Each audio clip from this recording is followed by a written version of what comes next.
He already is the #1 guy in blocks and field goals. As we look at the all-time list, Patrick, #2 in rebounds, has Frazier to surpass with 19 tonight, Willis Reed third, Carl Braun, Richie Guerin. In a training camp before the season, Patrick Ewing expressed some of his feelings about approaching this record and eventually setting the new Knicks record. I guess it means a lot, but you know, my main goal is to win the championship. I'll be honored to go down in the Knicks history book. But I think I'll be satisfied until I win the championship. It might be downplayed by Patrick, but it is certainly not being overlooked by his coaches and teammates.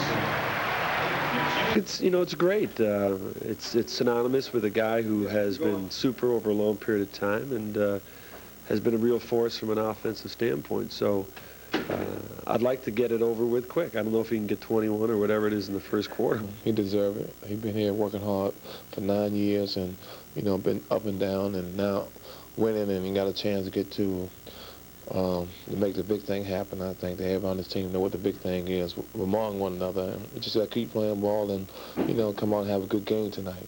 It makes me feel real good knowing that I had a helping hand, so to speak, and helping Patrick to achieve this goal. He's passing up a great guy. Walt Frazier is one of the greatest players to ever play this game, and to put Patrick Ewing in that same category, it means Patrick's one also.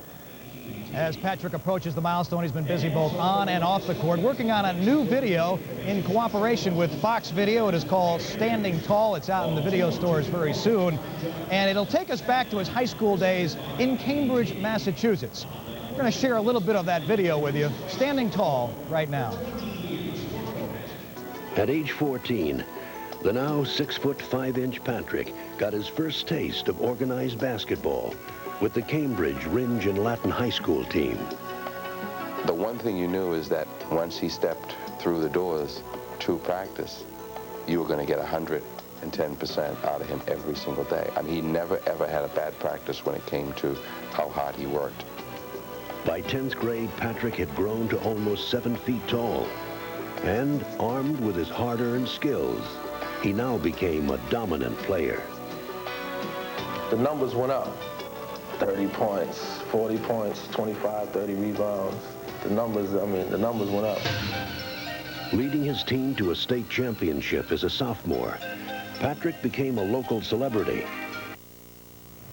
It's a great piece of video in cooperation also with NBA Entertainment. It is available in stores right now. Makes a great holiday gift-giving idea, I'd say. Hey, Greg Anthony's not with the team again today. He's already missed 2 games with the flu. It is an upper respiratory infection, so he'll miss his 3rd game tonight. Having experienced such an illness myself recently, I know it is difficult, and Anthony will return. He's on a day-to-day basis right now. The starting lineups for the New York Knicks tonight look like this. Tony Campbell at 1 forward, Charles Oakley at the other, Patrick Ewing, of course, in the middle.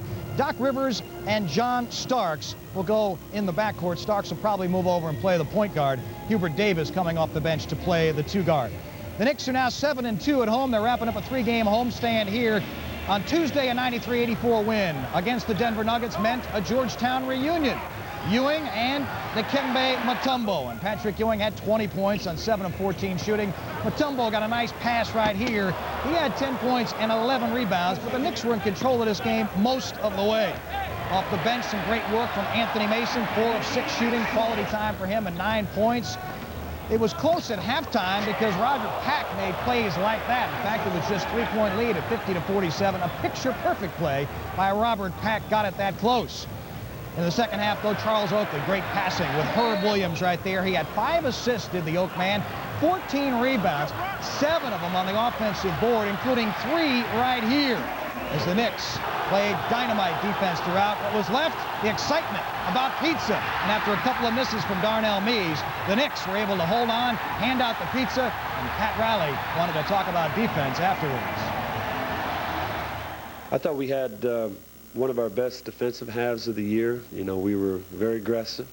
We had an entirely different disposition that we had in the first half about coming out and playing defense. Our feet were moving a lot quicker in the second half, and you know, we played much better. So I think from that standpoint, you know, we're satisfied with, with the win, and we're going to take it. Here's the Atlantic Division standings. The Knicks with a 4-game lead as we begin play tonight. Orlando, the only other team in the Atlantic, over 500. New Jersey at 7-13. Washington bringing up the rear in last place. The Lakers are embarking on their longest road trip of the season. This is the second of 6 games. They're coming off an encouraging start, a 99-93 win at Detroit on Tuesday. They stopped a 4-game losing streak. They're 8-13 coming in, 4-7 on the road. This is a team that has some good young talent. And here's a look at their starting lineup. Sam Bowie will start in the middle, the former New Jersey Net. Eldon Campbell at 1 forward, Doug Christie, the other forward, Van Exel, Peeler in the backcourt, probably the backcourt of the future for the Los Angeles Lakers. On the last trip to Los Angeles, Anthony Mason giving some tips to Michael Douglas about how to read an NBA box score. Tony Campbell, great start for the Knicks. Good reverse lefty layup, and the Knicks were in control of this game. John Starks' miss, rebounded by Patrick Ewing. He had 29 points and 19 rebounds. Gabe Kaplan, who used to coach the game in the movies, certainly appreciated that. A 20-point lead dissipated down to 3, but a great play by Hubert Davis. And then Greg Anthony. This was the key to the game as the Knicks hung on to win it 92-78. A look at the Pacific Division standings. Seattle at 17-2, but they're not running away because Phoenix is 15-3. Just 3 losses for them, 2.5 games back, 10 games behind the Los Angeles Lakers. When we return on Knicks game night, Al Troutwig with some suggestions about how to read and play the NBA name game.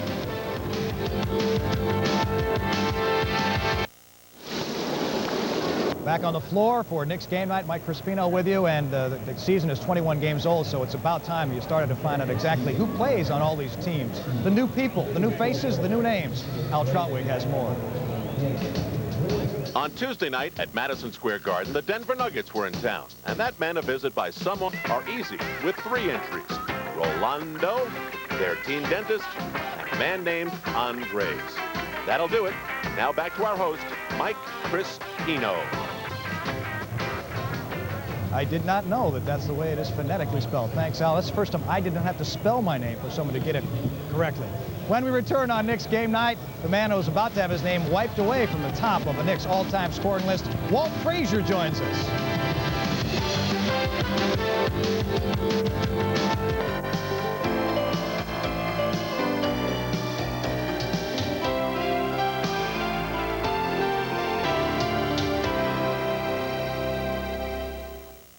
The rivalry between the Knicks and the Lakers may have reached its peak in 1970. The Lakers were favored in the NBA Finals, featuring future Hall of Famers Chamberlain, West, and Baylor.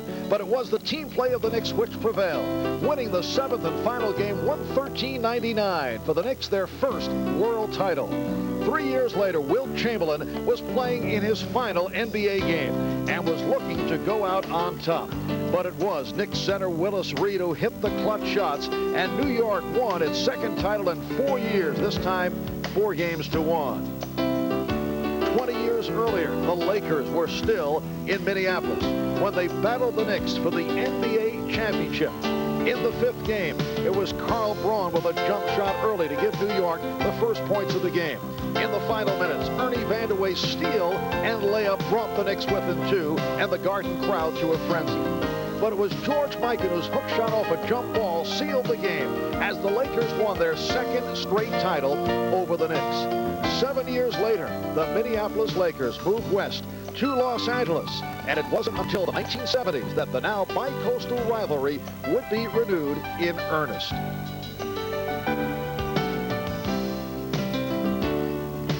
Walt Frazier always enjoyed the spotlight, and playing the Lakers meant being in the spotlight, and Clyde always performed against the Lakers with great defense in the 69 and 73 title runs at the expense of LA. He accomplished some great things, and he liked to celebrate them too with flamboyance and flash and the fedoras, and of course the ride, the rolls, of course, which is still in operation.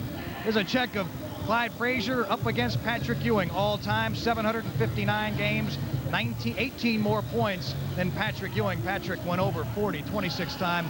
Clyde just 5 times. And Clyde, I guess you did not have to be as prolific a scorer as Patrick has had to be for his New York Knicks teams. Yeah, thank God for that. I had a lot of help, so I was just one of the guys in the scheme of things. I was the orchestrator, and then my job was to distribute the ball. On the eve of this record probably being surpassed tonight, do you feel any melancholy? Yeah, I feel some ambivalence about what's happening, and but I also understand that records are made to be broken, and I just say kudos for Patrick Ewing. He's had an outstanding career. How do you think Patrick would have stacked up in your era as a center? I think he would have been like a Willis Reed, because he can do the same things that Willis can do, and he's also a good perimeter shooter. And personally, I think I'm like the third best Knick.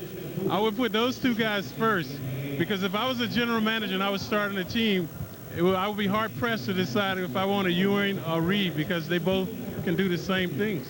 All right, you may get some argument from Knicks fans everywhere on that one, but again, thanks, Clyde. Humble as ever. We'll be back. Bob Page from the MSG Sports Desk next. Expected recovery. Monday when Bobby wasn't able to open his eyes at all, and at the end of the day, he was able to open them, and anytime we asked him a question, he could shake his head a little bit. And he had the use of his hands and his feet, but there was no way. He didn't communicate to us at all on Monday. Yeah. On Tuesday, the coach came, and his eyes he had lost a lot of the swelling in his face. It was very hard to even recognize him on Monday when we got here. By Tuesday, he was looking so much better. It was amazing. And when he saw Mike, he was scared the whole time, and he was happy that we were here. But when he saw Mike, he really lit up. He does have an ACL tear in his right knee. He probably will require reconstructive or substitution of the ACL at some point in time. And I would expect that this can be done on a delayed basis 6 to 8 weeks from now, once the swelling has gone down, once his range of motion has been reestablished, and once his overall condition is improved to the point that he would be able to undergo an operation.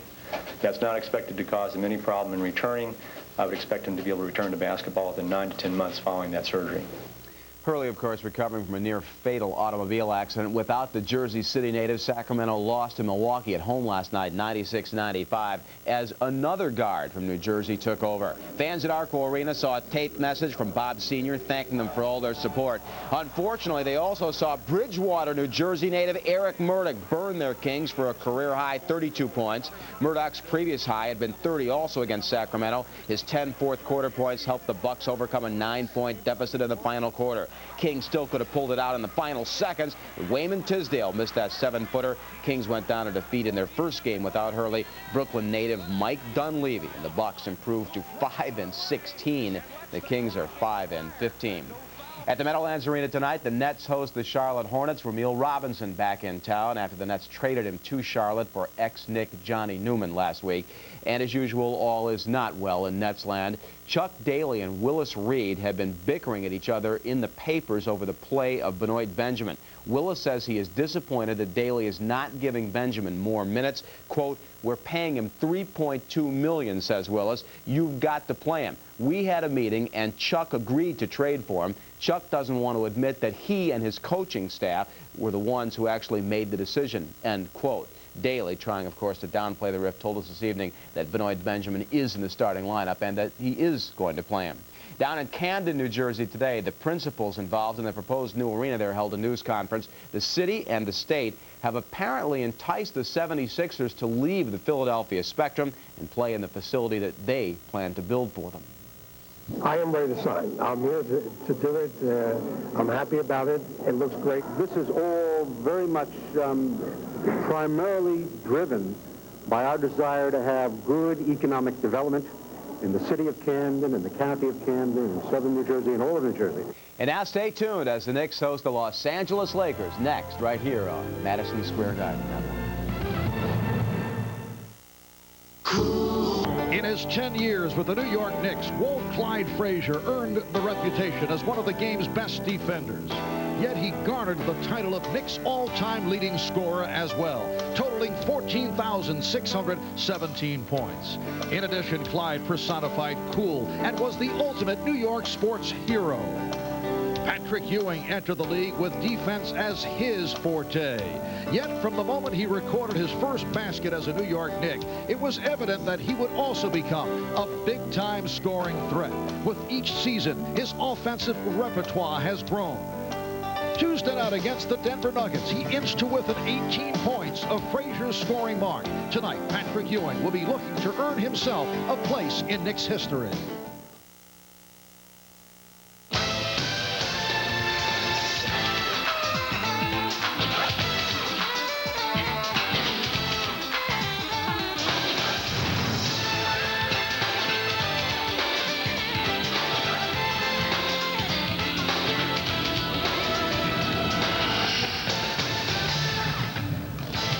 This the 37th consecutive sellout for the Knicks at Madison Square Garden. Tonight it's the Knicks facing the Los Angeles Lakers for the second time this season. The Lakers are struggling. They have lost 4 of the last 5. They're 8 up, 13 down. They are next to last in the Pacific Division, while the Knicks with 4 straight wins and a record of 14-4 have extended to a 4-game lead over Orlando in the Atlantic. Hi, everybody. I'm Marv Albert, along with John Andres. And, John, undoubtedly we will see Patrick Ewing tonight pass by Walt Frazier on the Knicks' all-time scoring list. He is only 19 points away, and Patrick Ewing going up against a Laker club that he had no problem with last week. A big day against the Lakers in Los Angeles. That was one of those games when what should have happened as far as Patrick Ewing went in that one, because they just didn't have anybody to deal with him. It started with Eldon Campbell down low, and Patrick had that fall-away jumper right on target. But he was vicious around his offensive boards where he tapped in missed shots. Beautiful tip-in on that particular play. Then later on in the game, a tip-in again over Eldon Campbell. And it was big numbers for Patrick Marv. 29 points, 19 big rebounds, 6 block shots for the second night in a row, because he had also done it the night before against Utah. So the Los Angeles Lakers do not present the formidable defensive team that he has seen in the past. Right, for the Lakers, these are not pleasant times. This is a ball club in transition, a host of new names on that roster. Perhaps their brightest hope is a second-year guy out of Pepperdine. He's a shooting forward. He goes 6'6". His name is Doug Christie, and he is currently leading the Lakers in scoring, although averaging just 14 points per game. Yes, it's very deceptive to see a 14-point-a-game scorer for the Los Angeles Lakers. But this guy has a lot of talent, and it really is special when you talk about going to the basket. How about that behind-the-back dribble on the way to the hoop? His great strength is the speed to the basket. So many times forwards rumble their way to the basket, but not Doug Christie, who is, as you say, leading the team, shooting at over 50%, getting 4, almost 5 rebounds a game. Another aspect of his game is he leads the team in steals. He's got a lot of talent. He's capable of big things, but he, like the Lakers, is coming along rather slowly. All right, so it's the Knicks and the Lakers tonight from Madison Square Garden on a night that will undoubtedly see Patrick Ewing pass by Walt Clyde Frazier.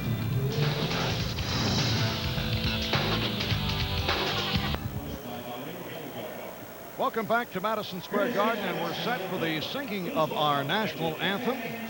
Little treat tonight for you, John. It will be handled by WFAN's own Susan Waldman. She has an excellent percentage, too, Mark.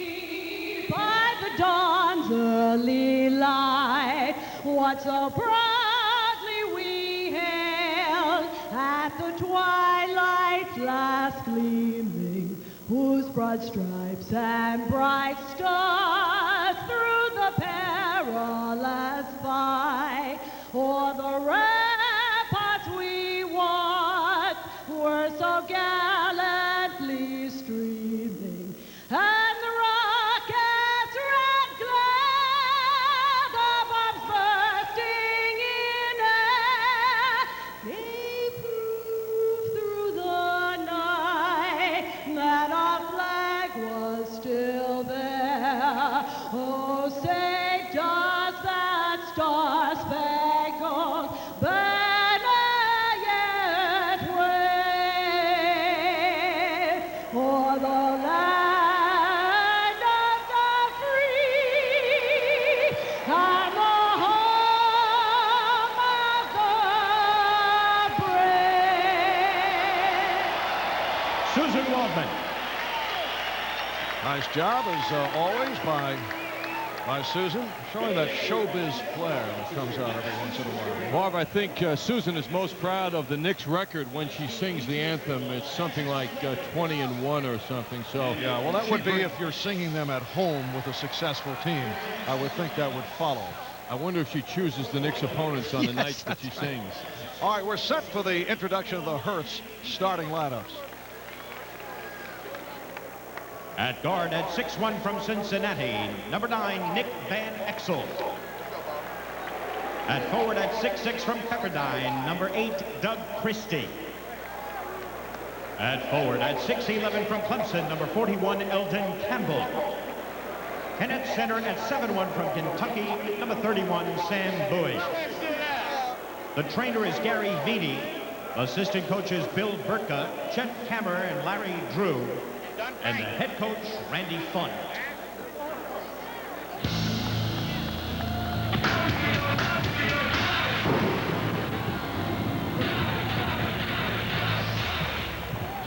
And now, please welcome your New York Knicks. At guard at 6'5" from Oklahoma State, number 3, John Starks. At guard at 6'4" from Marquette, number 25, Doc Rivers. At forward at 6'7" from Ohio State, number 9, Tony Campbell. At forward at 6'9" from Virginia Union, number 34, co-captain Charles Oakley. And at center at 7 feet from Georgetown, number 33, co-captain Patrick Ewing. The head trainer is Mike Saunders. The assistant trainer, Tim Walt. Assistant coaches are Dick Carter and Jim Van Gundy. And the head coach of the Knicks, Pat Riley. Well, last week, the Knicks and the Lakers met at the Forum out in Los Angeles. Knicks beat the Lakers by the count of 92-78. Randy Fund, the coach of the LA Lakers, well aware that his club will need more production this evening here in New York, a subject that we discussed with Randy. It's a matter of, can you score enough points? You know, they're so good defensively, especially here in the Garden. You know, you got to concentrate on making sure they don't have one of those pizza nights here.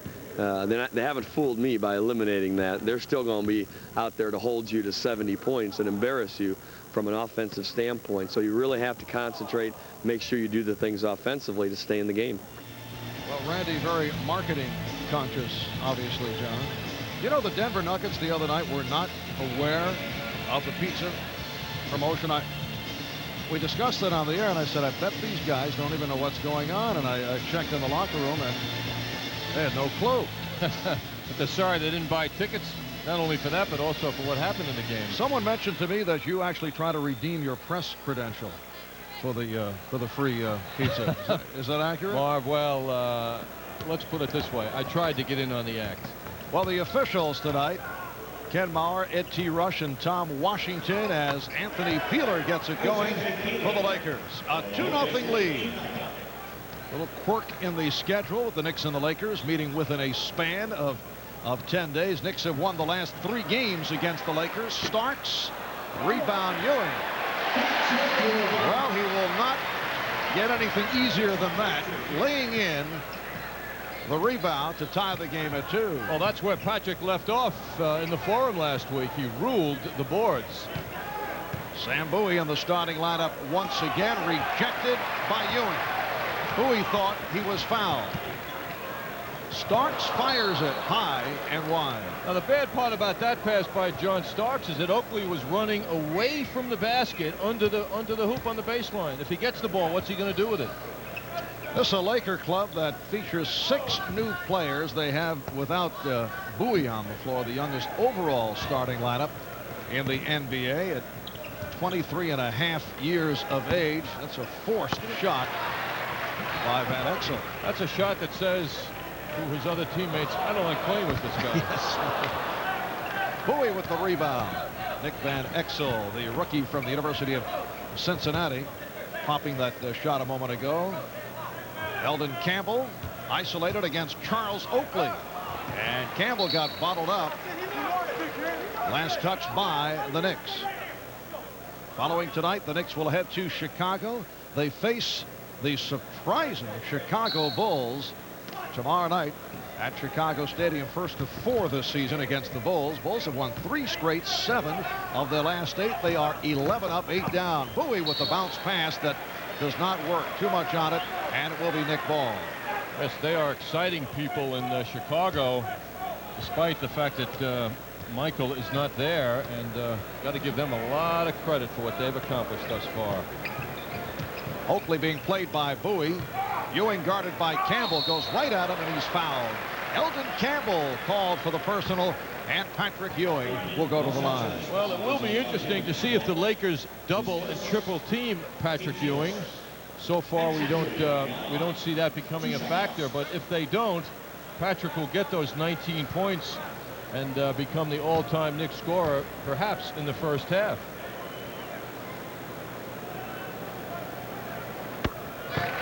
That's 3 for Ewing tonight. And a total of 14,602 career points. So he's 16 away from surpassing Walt Frazier. The Knicks with a 4-2 lead. Knicks have won 4 in a row. They have built up a 4-game lead on the Orlando Magic, while the Lakers have dropped to 8 and 13. They have dropped 4 of the last 5. They come off a victory over the Pistons in Detroit on Tuesday. Tony Campbell operating against Doug Christie. Campbell, the one-time Laker, is rejected by Christie, and Peeler recaptures. Nice look away. Peeler finding Van Exel, and that ties the game at 4.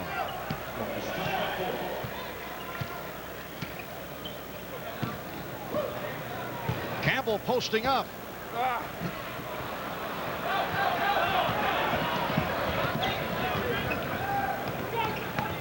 Christie guarded by Rivers. Trying to go to the crossover. Campbell. And Campbell and Oakley have some words. Campbell with a shove of Oakley. And they are quickly separated. Charles Oakley reaching in, and then Campbell not happy with that reach in, and Charles has no interest in coming back at him. He's already got 2 flagrants this season. That offensive foul called on Christie. You saw the triple team of Ewing, so open people all over the court, but Campbell, Tony Campbell, not able to take advantage. Lakers collapsing on Patrick Ewing. Ewing had his way last week at the Forum. 29 points and 19 rebounds. Bowie. Sam Bowie with that awkward one-hander, but has the good range. Well, on that particular play, Charles Oakley had him, and Sam at over 7 feet had no trouble seeing the basket over the shorter Charles Oakley. Oakley. Yes. Well, Charles given some room, able to line drive it home, and he's tied the game at 6.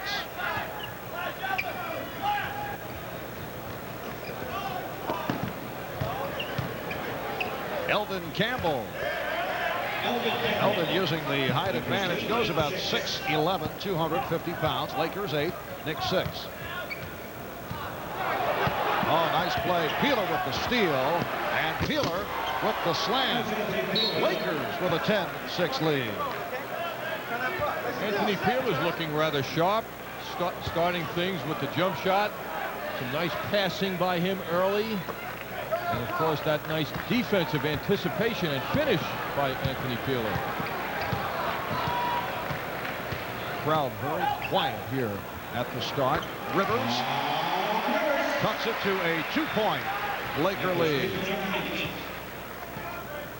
Well, you know, Marv, it is stunning to come here to Madison Square Garden and see the Los Angeles Lakers who present the youngest starting lineup in the NBA and faces no one knows. Yes, very few familiar figures on this club. Bowie was stripped. Campbell. And this is not a Laker team that has seen that frequently. Here's Oakley going to the hoop. Nicely done. And the game is tied at 10. The familiar names on this roster: Vlade Divac, who is not in the starting lineup. Sam Bowie, of course, from his days with the Nets. James Worthy. Perhaps Sedale Threet. That's it.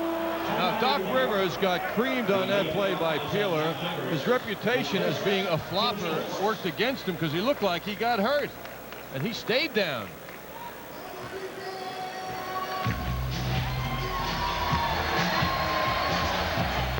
Well, we were talking about the young teams of the NBA, starting with Denver the other night, who have the youngest all-around team. The Lakers have the youngest starting team When you look at the top 5 scorers on this Lakers team and just see what their experience level is by their ages. I mean, we got a lot of young guys out there.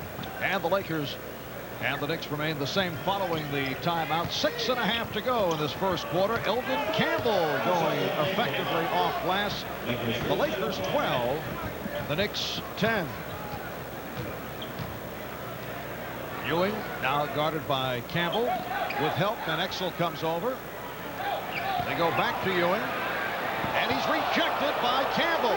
Ewing recovers, 6 on the shot clock. Rivers for 3. Rebound, Oakley. Charles Oakley off to a good start. He has 6 points, and the game is tied at 12. Lakers have a problem on those boards under the Knicks basket. Christie is slim, and Bowie is not hungry. So it's all up to Campbell. Friendly rim for Peeler. Lakers 14, and the Knicks 12. Starks on a quick release. Ewing with the rebound. Ewing, yes. And that ties the game at 14. You mentioned the problems off the boards. Rebounding, a major problem area for the Lakers last season and this season. They have been out-rebounded by an average of almost 5 rebounds per game. I'll make that almost 7 rebounds per game. And have been out-rebounded in all but 5 of their 21 games. Ewing left open. Spotting Oakley. Nice play. Good pass from Ewing. And the Knicks with a 16-14 lead. Boy, are the Lakers porous inside. Just under 5 minutes remaining. First quarter. Knicks off to the quick start off the boards. Ewing has 5 of those 10 Knick rebounds. Now here is Hubert Davis replacing John Starks. Vlade Divac and Sedale Threet step on the floor for the first time. Vlade Divac bothered by a hand injury as of late. Christie for 3. And Davis, who comes off a good one against the Nuggets here on Tuesday night, now in the backcourt along with Doc Rivers. 8 points for Ewing. Well, Pat Riley said on Knicks game night he hopes that Patrick passes Walt Frazier in the first quarter. Let's see, Ewing with 8 points. Maybe on his way.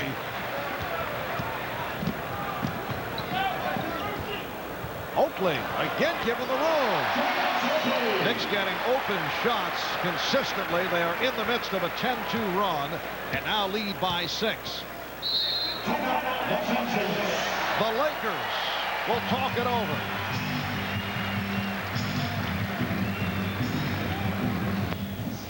Statistician Harry Robinson. I think they both realize they were on camera. I don't think so, no. But it is nice to see that Clyde did leave the hat behind. Yes. James Worthy has checked in for the first time. 3 from straight away. And Anthony Mason with the rebound. Mason has come on. Mason up front now with Oakley and Ewing. Oakley off to a fast start. Ewing is fouled by Divac. Oakley with 10 points. Ewing has 8 and 5 rebounds. So Vlade Divac called for his first, and Patrick Ewing to the line. You know, Marv, the focus, of course, is on Patrick, who's about to become an all-time here with the Knicks, although he expresses direction of his attention only in the area of championships, and that's certainly commendable. But you know, when you talk about his 14 to close to 15,000 points, then you think of what Kareem Abdul-Jabbar did over his years. 38,000 points, 387 to be exact. 38,000. What company? I mean, what a long career. His 20-year career just gives you an idea of what that guy accomplished. Woo. Knicks by 8. We're down to 3.5 remaining in this first quarter. Oakley has a 4-on-2. Mason, yes. So the Knicks by 10.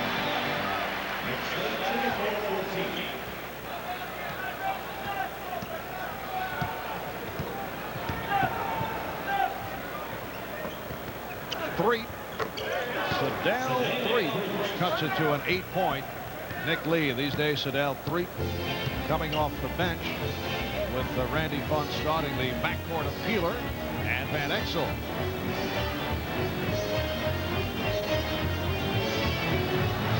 Mason saw the opening. The Knicks continue to drive baseline, drive down the lane, a number of open shots. That was 7-1 Vlade Divac in the path of Mason, and he just offered nothing. While the Lakers allow 105 points a game, they're ranked 24th in the NBA in that department. Bad pass as Oakley trying to get it down low. The Knicks lead by 10 as we come up on 2 minutes remaining in this first quarter. A 16-4 run now by the Knicks.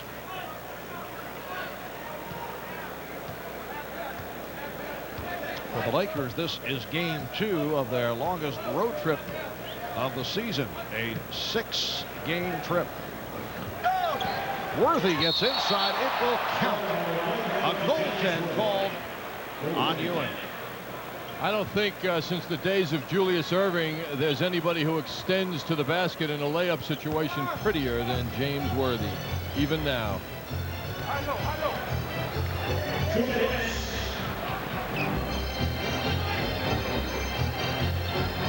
Davis works off the pick. Rivers for 3. Yes. Been a very impressive first half for the Knicks. Good ball movement, finding the open man. And as we have been mentioning, getting very little resistance defensively from the Lakers. Well, you look at Nick Van Exel guarding Rivers on that play, and you just know how his intensity level isn't quite there. That's the hard part of rookies coming into the league, learning the intensity level. Nice play by Worthy on the steal, but could not convert. And the ball goes back to the Knicks. Last season, the Knicks swept the Lakers. First time that they pulled that off in a season series since back in '83-84. Looking to do it again here this season. Call made by Ken Mauer. Nick Van Exel called for that foul. That is the 4th team foul on the Lakers. The Knicks with only 1 team foul. With 1:10 left in this first quarter. Davis guarded by 3.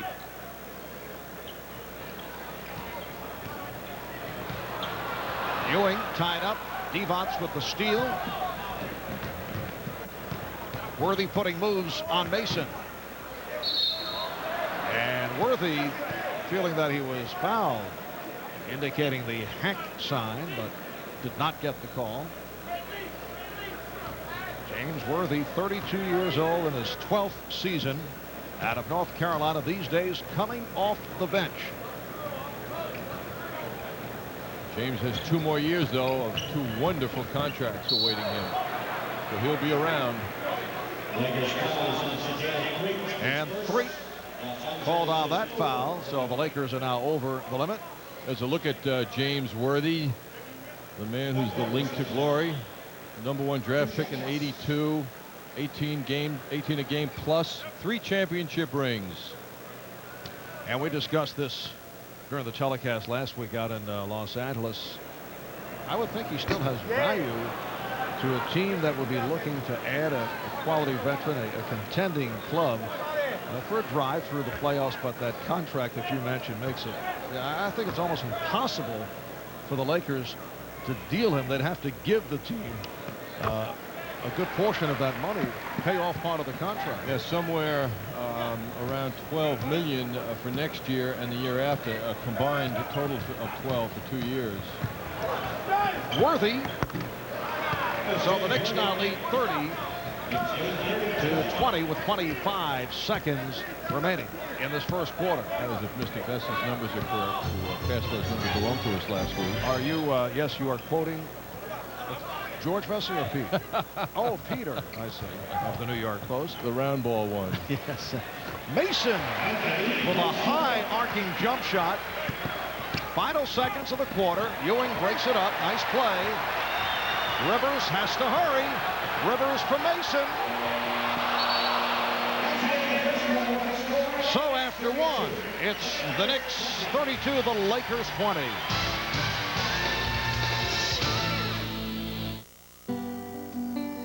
It stretches from Boston to Los Angeles. From Miami. On to the second quarter. In the first quarter, Patrick Ewing with 10 points, 9 away from passing by Walt Frazier on the Knicks' all-time scoring list. During the course of training camp, prior to the start of the season, we asked Patrick Ewing what significance it would have to him becoming the Knicks' all-time leading scorer. I guess it means a lot, but you know, my main goal is to win the championship. I'll be honored to go down in the Knicks history book. But I think I'll be satisfied until I win the championship. Well, that's Patrick's constant theme since he's been wearing a Knicks uniform, and he really tastes it more than ever this season. Knicks have out-rebounded the Lakers 17-6. And look at that shooting. Lakers have been way off. And they continue here at the start of the second. Anthony Bonner on the floor for the first time. Here's Davis wide open.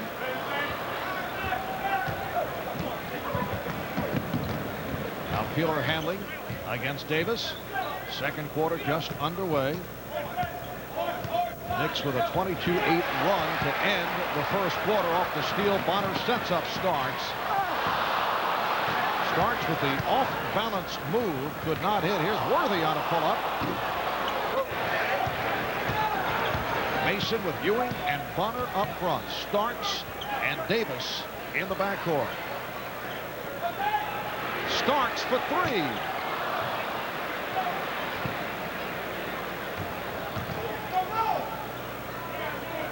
Starks wants a screen. Oh, Ewing in the face of Bowie and then throws it out. Mason. Divac with the box out. Flips down to Worthy. Here's Peeler getting inside. Oh, Starks hit by Peeler, and the foul is called. How about as both guys express good sportsmanship there? How about the pursuit by Peeler here? And he was all over the court. What speed! And good hustle by Starks to hang in because Peeler actually had the step. The Knicks by 12. We're 2 minutes in, second quarter. Davis, yes. Nice release by Hubert Davis. That's his first field goal, and the Knicks with a 14-point lead. That is their biggest of the night. Hubert's quickness to respond to that opening that was given to him was noteworthy. Herb Williams with the rebound. Herb coming on for Patrick Ewing, who sits down after scoring 10 points, holding down 6 rebounds. Mason now going against Bowie. Steps away for the jump shot. So Randy Fung going with a combination of Bowie and Divac, big front line, along with Worthy. Both 7 foot 1 inches tall. Let's see if it means anything. Worthy will go to the line. He was hit. That's a very difficult move by James Worthy, going right to left off balance, trying to hit, and he was fouled by Bonner. Very difficult shot to make as well.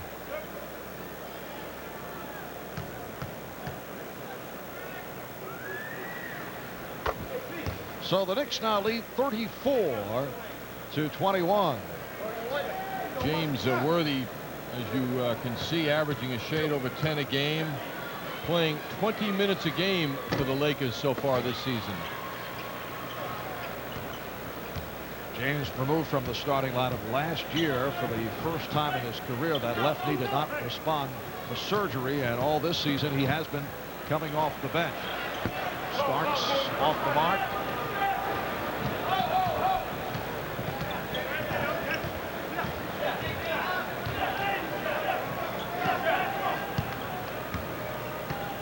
Lakers putting both of their big men out high. Davis with the steal. Peeler nearly swiped it back, but Davis able to maintain possession. The Knicks lead 36-21. Timeout taken by Los Angeles with 8:37 remaining. First half. Team on the road when the Knicks take on the Orlando Magic, Phoenix Suns, Chicago Bulls, and Boston Celtics.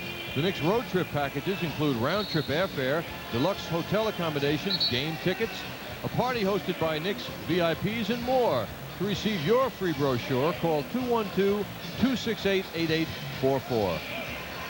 John, who are the Knicks VIPs that you keep making reference to? There's Matt Dillon. Who are the Knicks VIPs that Frank you keep Murphy, talking about? Oh, Cal Ramsey. Oh, I see. Dick McGuire, and many more. Okay. I'm at least taking a little snooze. Relaxing. Yes, I would call that relaxing. And Paul Simon's twin brother. That is uncanny. Really we know that's not Paul, who is a big Knicks fan, but that was not Paul. Knicks lead 36-21. All right, so we have Frank Murphy from the front office. Cal Ramsey. I know I want to spend quality time with Cal if I'm on the road. Well, you and have done a lot of that over the years. I have. Yes. Cal, one time, and it was much more pleasant, I must say, than the present situation. That's beside the point. And Bonner draws the foul. He was held by Eldon Campbell. There's Paul. You know, his last name just might be Simon. Be careful. I think we should check him out. There are other Simons in the family. Starks. Well, John Starks 0 for 6 here at the start. And the Knicks will regroup. Marv Albert, John Andres, Mike Crispino for Al Troutwick tonight, along with Walt, Clyde, Frazier. Herb Williams keeps it alive and then loses to Vlade Divac. It was almost a backcourt violation. Peeler shooting. The Knicks 36 and the Lakers 23.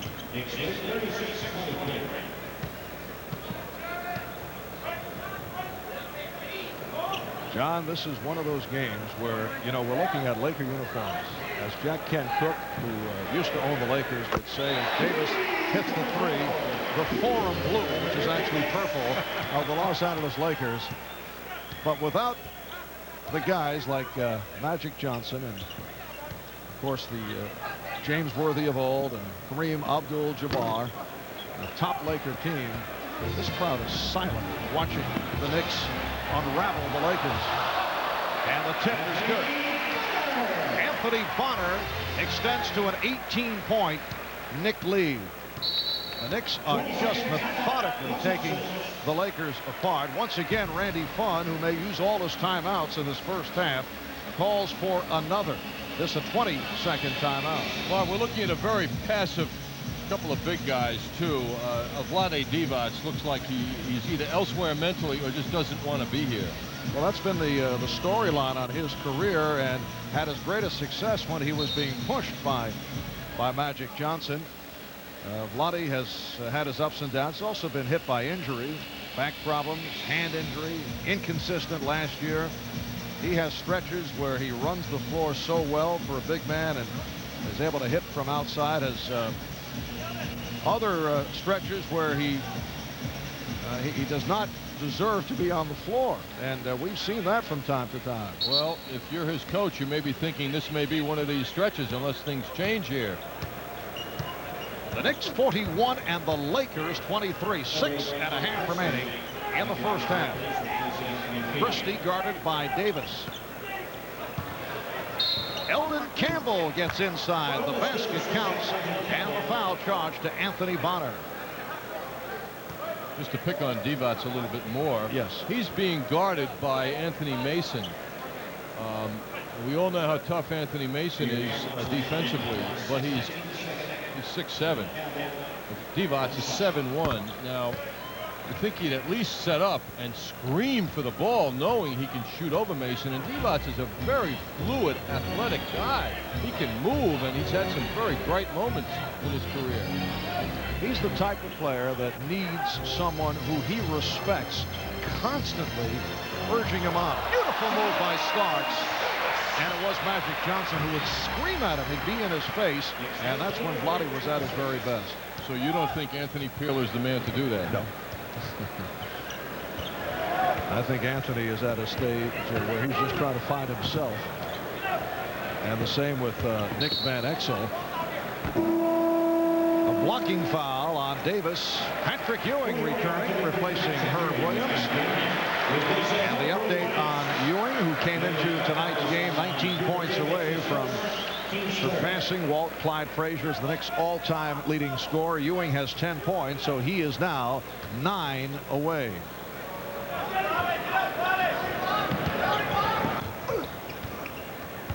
Sedale Threet backing on John Starks. Eldon Campbell getting position on Anthony Bonner, who felt that he was fouled. Well, if you're Randy Funn, you might want to see Campbell shoot that ball a little bit more. He's put up a couple of very nice jump shots off the backboard.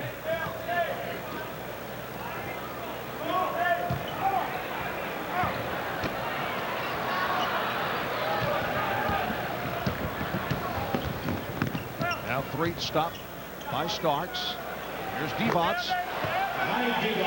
And the Knicks now lead 43-30.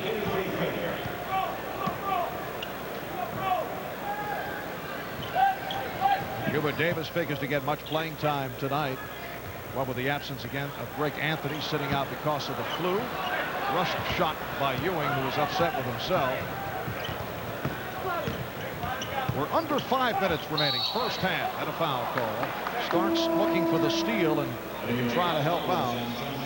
His call for that personal. Here's Charles Oakley replacing Anthony Bonner.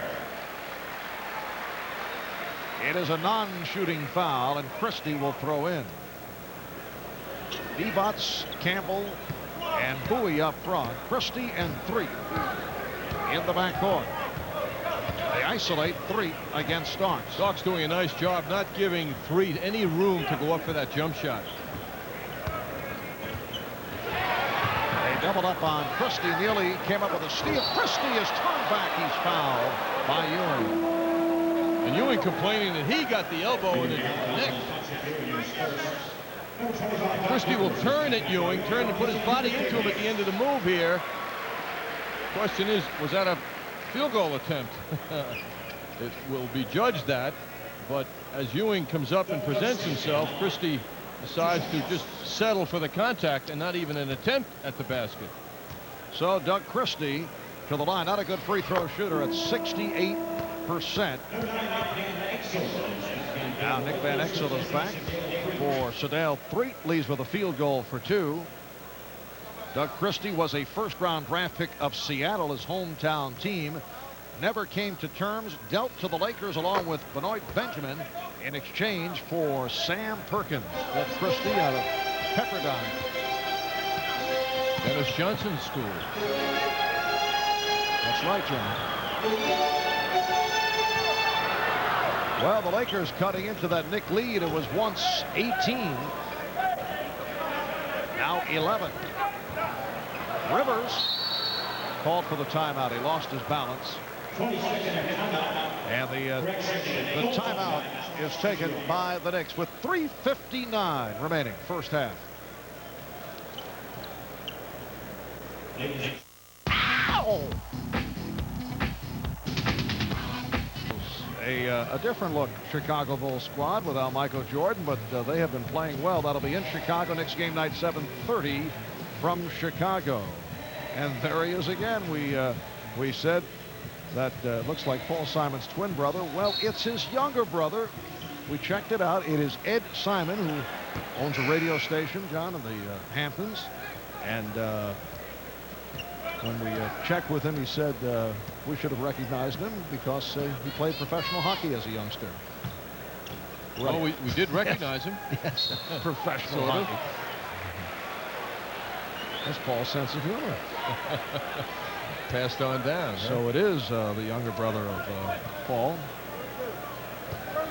Meanwhile, John Starks is searching for the elusive touch that he left in the pregame warm-ups. Here's Christie.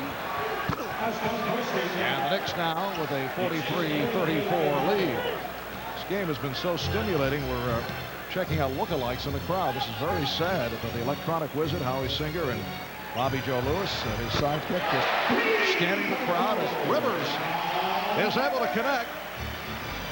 Doc Rivers hits the three, and the Knicks now lead 46-34. Bobby Joe Lewis. Oh, yes, Bobby Lewis. Here's Bowie. And Starks with the box out. Starks pressed by Christie, able to feed Oakley. Ewing from Oakley. Oakley keeps it alive. Ewing. Yes. Charles Oakley with a terrific effort. And Ewing with 12 points is now 7 away from establishing himself as #1 on the Knicks all-time scoring list. Starks with the steal, recovered by Christie, able to save it. Nice play. Campbell feeding Devons. The Knicks 48, the Lakers 36, with 2:20 remaining, first half. Nice ball movement again. Oakley gets inside and draws the foul. It's on Eldon Campbell. Well, Marv, in this game, we are seeing in many ways a repeat of last week in Los Angeles, when the Knicks had a 20-point lead in the first half, only to see it dissipate after that 10-point third quarter, and the Lakers got within 2 of the Knicks before they blew it open in the fourth quarter. So there's a pattern here. Charles Oakley to the line for the first time in that first half last week. The Lakers held to a season low of 31 points, only 13 in the second quarter. Here's Tony Campbell back, replacing Anthony Mason, who leads with 6 points and 4 rebounds. We mentioned the Laker difficulties off the boards. In the game last week, they were out-rebounded by the Knicks 61-37. The Knicks by 13 as we approach 2 minutes remaining first half. And Exo and Peeler now in the backcourt. They doubled up and came up with a steal. Oakley. Starks. John Starks continues to struggle. 1 for 9. Campbell called for the loose ball foul. Starks did not shoot well against the Lakers last week, only 5 of 16, but one of those nights, and he will try to shoot his way out of it, as we have seen on many an occasion. Peeler to the line with the Knicks over the limit. Anthony Peeler in his second season out of Missouri, #1 draft pick of the Lakers last year. Here's a guy with a very quick first step. Excellent one-on-one. Beats you off the dribble, and is actually a better outside shooter than people expected. Very talented guy, and he has a lot of speed to go with the offensive versatility. Rivers. And the rebound by Campbell is missed.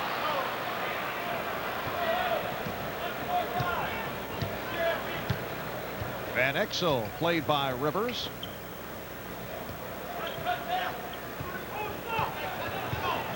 Campbell was looking for the baseline move, lost it. Rivers has Campbell with him. Starks for Oakley, and he's fouled. Very active first half for Charles Oakley. Any kind of multiple passing by the Knicks results in a good shot. And unfortunately for the Lakers, it seems to happen around the basket for the Knicks. John Starks giving the ball up. Oakley flying in, looking for a body, and then the basket. Succeeds in drawing the foul. Oakley with 12 points, so he shares game high for the Knicks with Patrick Ewing. Oakley Tuesday against Denver had 11 points, 14 rebounds, did not shoot well but hung in, and through perseverance played a prominent role down the stretch. Well, Charles was rather quiet in the first half, but burst forth in the second half to inspire in many ways that win over Denver. Knicks have not shot well in the second quarter, only 7 of 24. Again, they've killed the Lakers off the boards. 31-17. Divac from outside, and the Knicks now lead 51-38 with just under 1 minute left in the half. Vlade's reminding us of Bill Laimbeer, the tall guy who can shoot the long jumper. Oakley with a, I would say, kind of a spin move or a double spin. I thought you were going to say an adventure. Yeah. Charles, seeing big people around him, goes into that spin move because he's been doing a lot of work around the basket, so you tend to feel like you're more flexible the more you do it, and Charles once again finds himself at the line. He drew the foul. Divac called for his second. Oakley 3 of 4 from the line. The Knicks lead 52-38. 14 points for Charles Oakley. The Knicks gunning for their 5th straight win and a record of 15-4. Lakers come in 8 up, 13 down. They have dropped 4 of their last 5. 15-point margin for the Knicks. Lakers were held to a season low 31 in LA by the Knicks in the first half.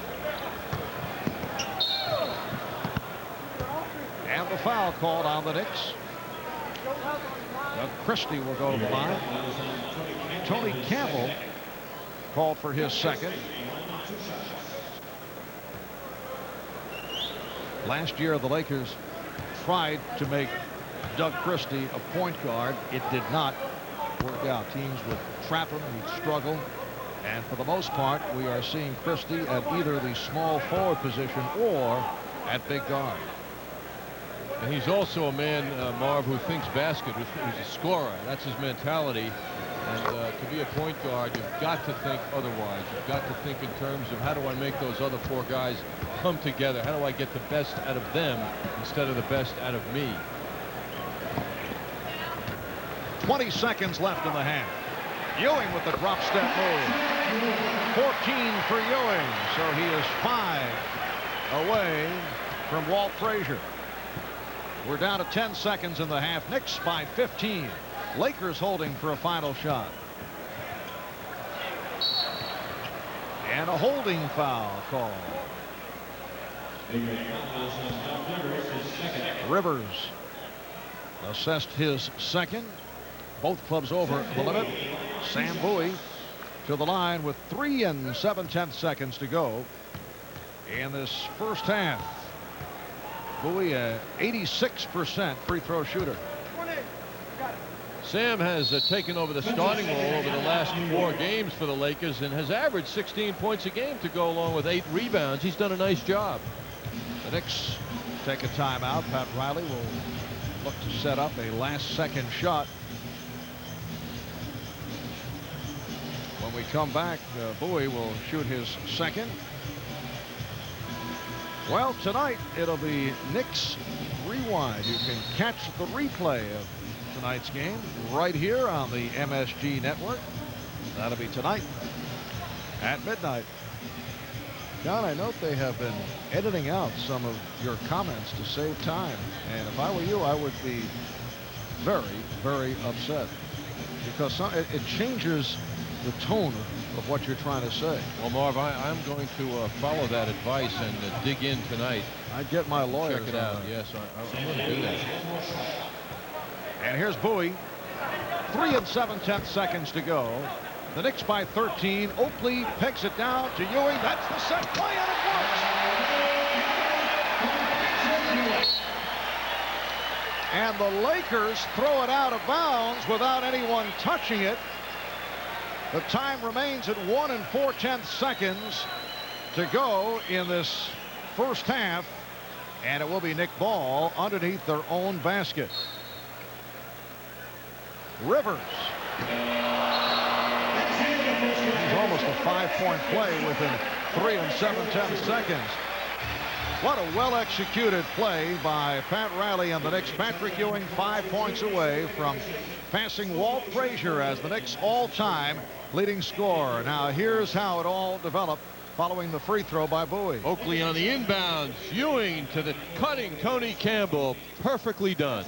That's why Pat Riley called the timeout for clinical purposes, and it cannot be done any better than that. Knicks by 15 at the half.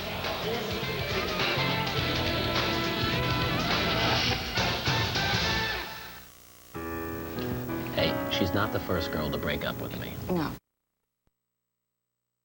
47-42 halftime lead here over the Los Angeles Lakers. Patrick Ewing still 5 points away from breaking Walt Frazier's all-time Knicks scoring record. We'll be back to talk about that, but first let's go to the MSG Sports Desk and Bob Page. All right, thank you, Michael. Good evening again, everybody. The Nets and the Charlotte Hornets have been seeing an awful lot of each other lately. As you know, last Friday they completed that trade, sending Ramil Robinson to Charlotte in exchange for the ex-Knick Johnny Newman.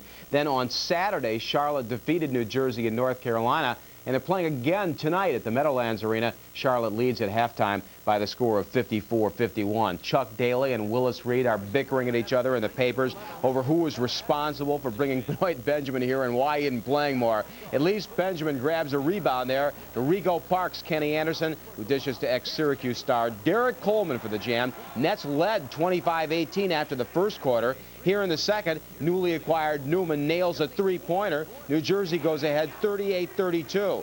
Late in the second quarter, Hersey Hawkins gets his shot blocked by Derek Coleman, but the Nets still saw it all fall apart on them. Charlotte again leads by 3. Larry Johnson's 11 points tops all scorers so far. Miami tonight beleaguered Kevin Lockery sees Cleveland rookie Chris Mills miss a shot at the end of the first quarter. The Heat with a rebound. Back the other way. Watch the play by Steve Smith.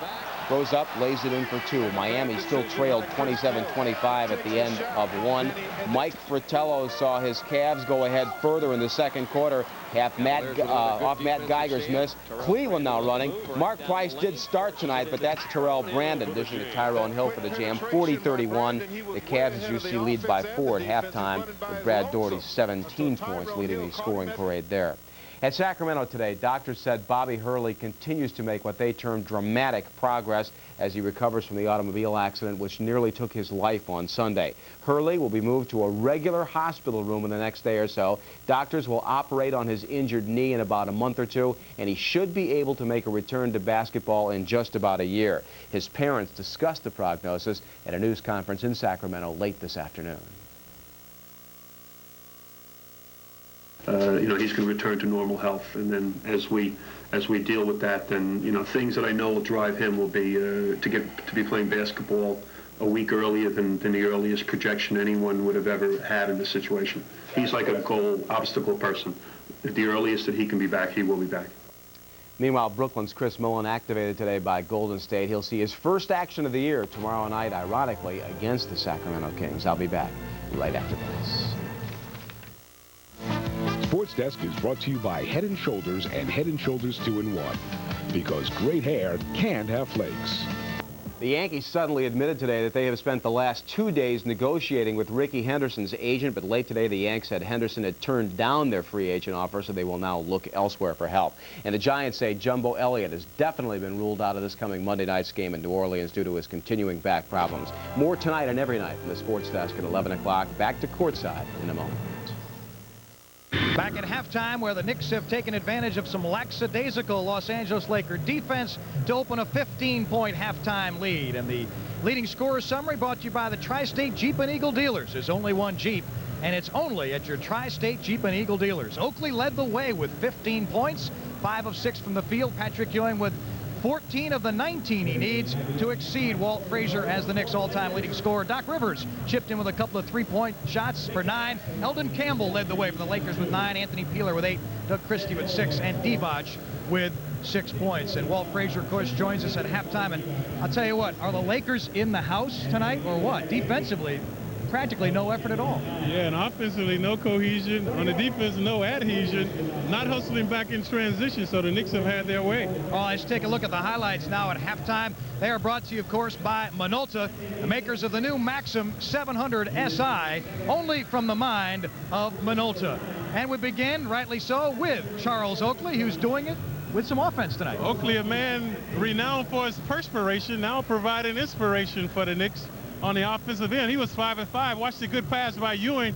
Oakley with the left-handed scoop. Patrick Ewing did something offensively, as he usually does, but he also did some things off the boards and with his passing, as you just mentioned. Watch this. The Lakers among the worst rebounding teams. Look in your screen. Where is a Laker?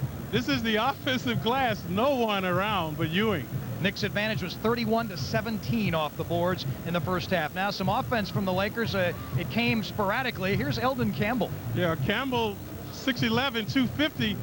That time against the mismatch, he had the height advantage. Anthony Peeler, one of the few Lakers who I thought was hustling on defense, stepping in here. Yeah, very perceptive on that play. Peeler 6'4", 212. So he'll come up with the nasty stuff. But the Lakers need more of that, Mike. They need more defensive intensity.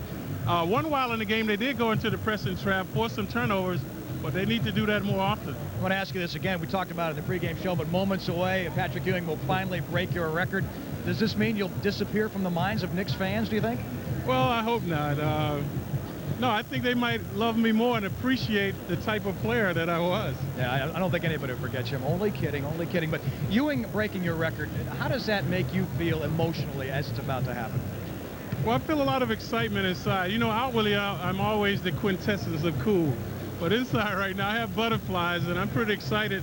And I think Ewing feels the same way. And when he does break the record, Walt Frazier, I think, will be joining him. Is that right? Yeah, I'll have a sledgehammer. All right, we'll be back with more on the halftime report after this.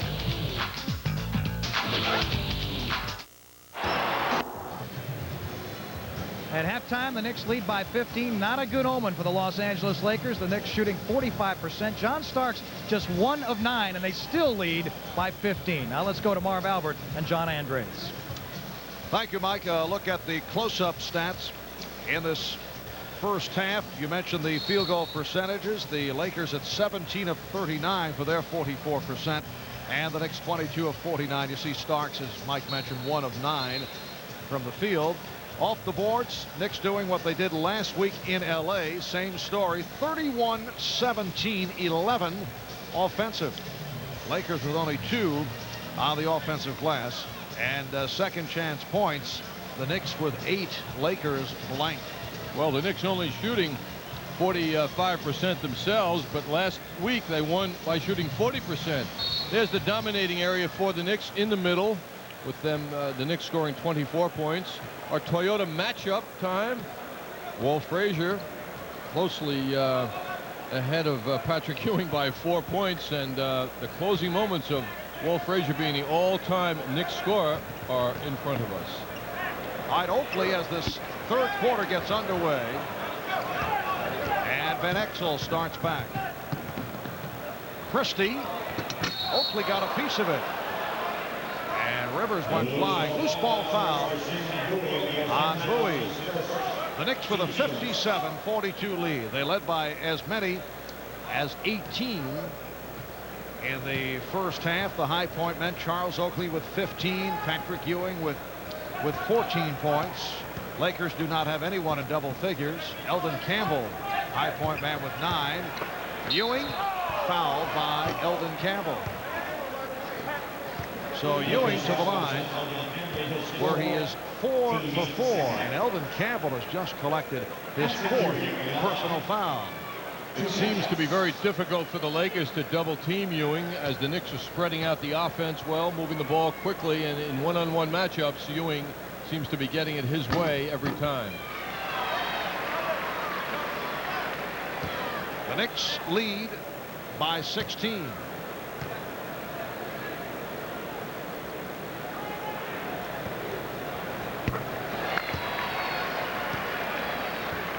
$16 points for Ewing. So now 3 away from passing by Walt Clyde Frazier as #1 of the Knicks record book. Campbell.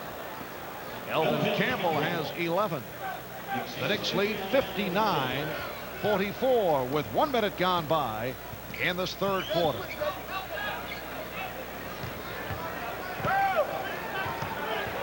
Starks for 3. John Starks now 1 of 10 from the field. And Sam Bowie is hurt. Laker trainer Gary Vitti out to check with Sam Bowie. We'll get another look at how it occurred. Sam with good position. Charles Oakley comes in and clobbers Sam. Another look at it from a different angle. Charles with that reach in. And we'll take another look now and see Charles Oakley coming in with that left hand going right in the face of Sam Bowie.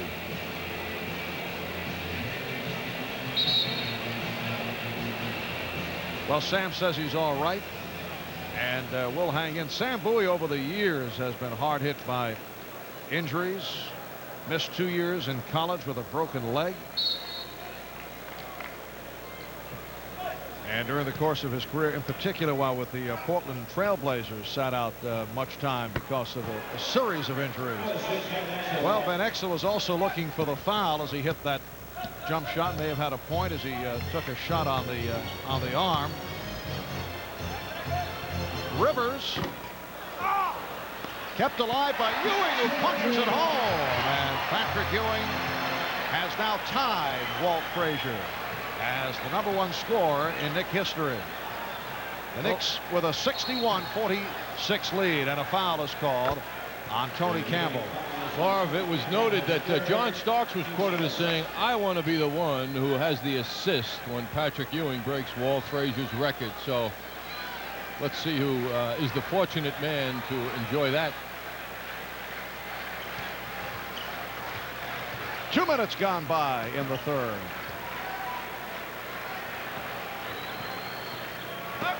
Eldon Campbell not able to hit. The steal by Christie and goes to the reverse. The Knick lead is now 13.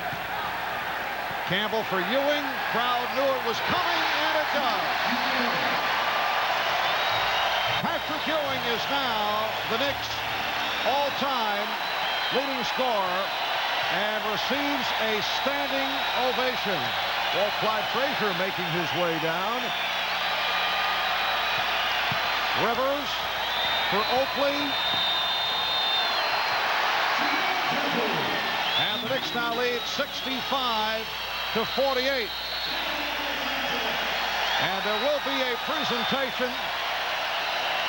Patrick Ewing hearing it from the crowd. And with the timeout taken by the Lakers, there will be a brief presentation honoring Patrick Ewing, who now has 20 points and has passed Walt Frazier as the #1 scorer in New York Knicks history. Let's pick it up on the public address. Has just reached a very special milestone. Patrick Ewing's last basket has brought his career scoring total to 14,618 points. Patrick has just become the all-time leading career scorer in the 48-year history of the Knickerbockers, surpassing Hall of Famer Walt Frazier's total of 14,617. Patrick has been presented with the record-breaking ball by his fellow co-captain Charles Oakley and former record holder Clyde Frazier. From the entire Knicks family, congratulations to our new all-time scoring leader, Patrick Ewing.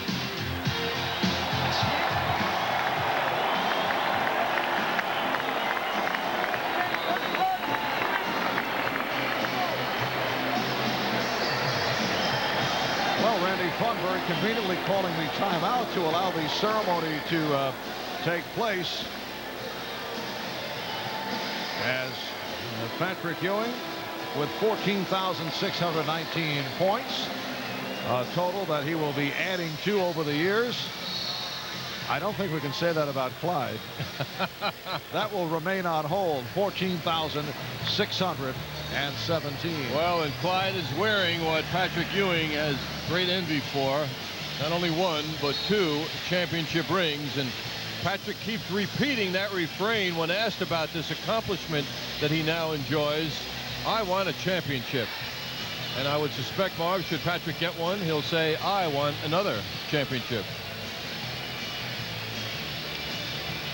Well, we're set to resume with 3 minutes gone by in this third quarter. The Knicks with a 65-48 lead. Something you rarely see.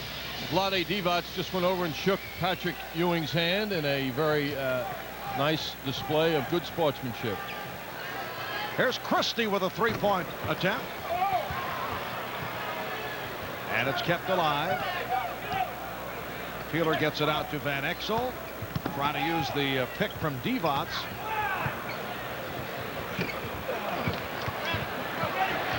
Starks leading the break. They double up on him. Nice play off the steal. Christie is fouled. Christie showing his quickness and speed. He was fouled by Tony Campbell. Yes, he was under a lot of pressure from Campbell, who's doing his explaining to the officials now as to why he thinks he got a bad call. Christie's flying and really focused on what he wanted to get done. He can move. That's 4 on Tony Campbell. Doug Christie now 4 out of 5 from the line.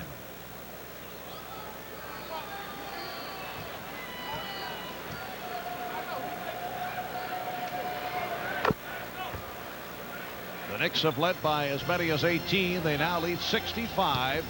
3.5 gone by in the third. Divac switching off now. Gets back to his man, Oakley. Starks with the fake on Peeler and a strip. Nice play by Anthony Peeler. Rivers got a piece of it. Nice save, and Christie is fouled again. Good save by Van Exel. There is a lot of speed with the combination of Peeler and Van Exel. Oakley on that foul. And again, it's Christie to the line. But you can see more of the value most dramatically when you of a smart, good leader in the backcourt. And I refer to Van Exel and Peeler. They're the starting guards for the Lakers. Both young players. Van Exel a rookie. In fact, with Bobby Hurley now in the hospital and out of the Sacramento Kings picture at the moment, Van Exel the only starting point guard as a rookie rather currently in the NBA. But the two of them, Peeler and Van Exel, just not smart enough to lead a team wisely at this point in their respective careers. Here's Campbell. Well, Tony Campbell with 4 points. The Knicks lead by 17.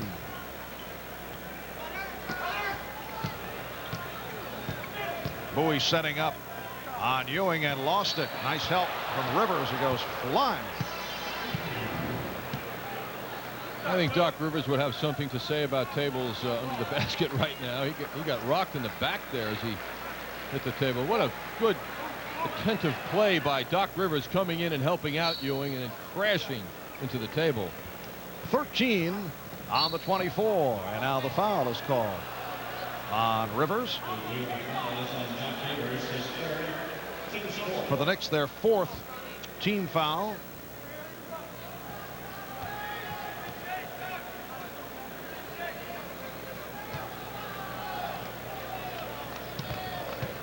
The New York Knicks gunning for their 5th straight win. Lakers have dropped 4 out of 5 in this game 2 of a 6-game road trip. Christie with a nice play on the back dribble and then able to drill that jump shot. Well, Campbell took his drive away and Christie went into move number 2, the option, and he had it.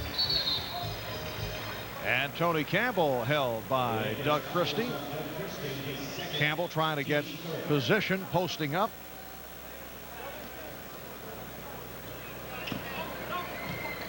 The Knicks lead by 15. Again, the open shot for Oakley. He has just killed the Lakers with a jump shot. 19 for Charles Oakley. An excellent trouble getting it out to Divac.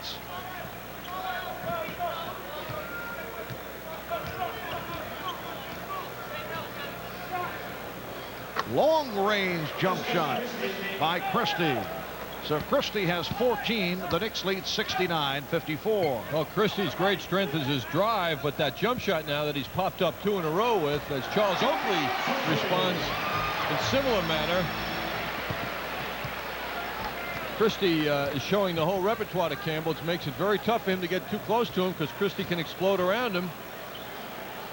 Well, Charles Oakley with a season high. He now has 21 points. Nice give and go, but Wheeler can't put it down. And a foul called, a holding foul. Won't count. Foul on Van Exel. 6:16 remaining in this third quarter, and the Knicks lead it 71-54. John Starks to the free throw line.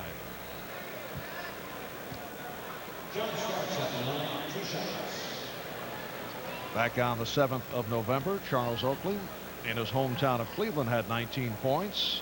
So this is a season high of 21 for Oakley.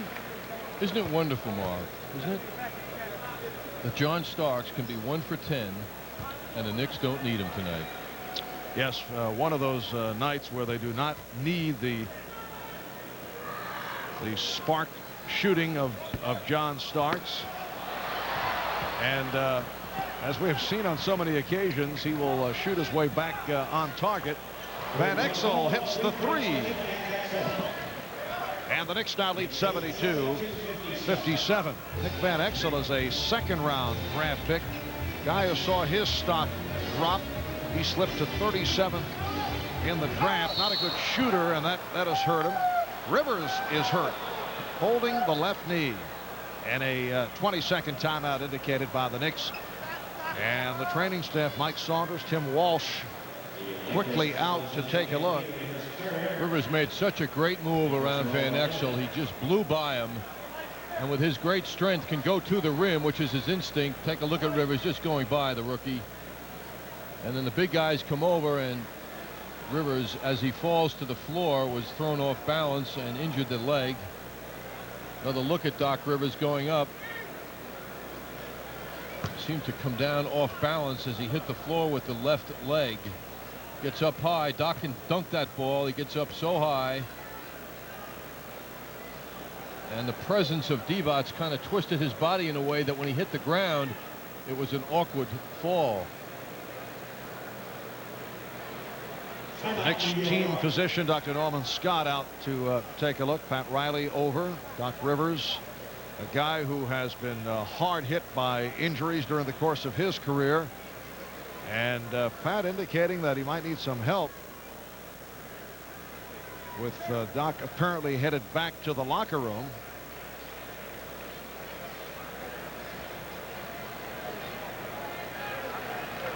Before the season began, actually when Doc Rivers joined the Knicks, Marv, that was always the fear hanging over the head of Doc Rivers and the Knicks, because they need him so badly, and that is, can he play at his usual effort without getting an injury, which has plagued him from time to time throughout his career.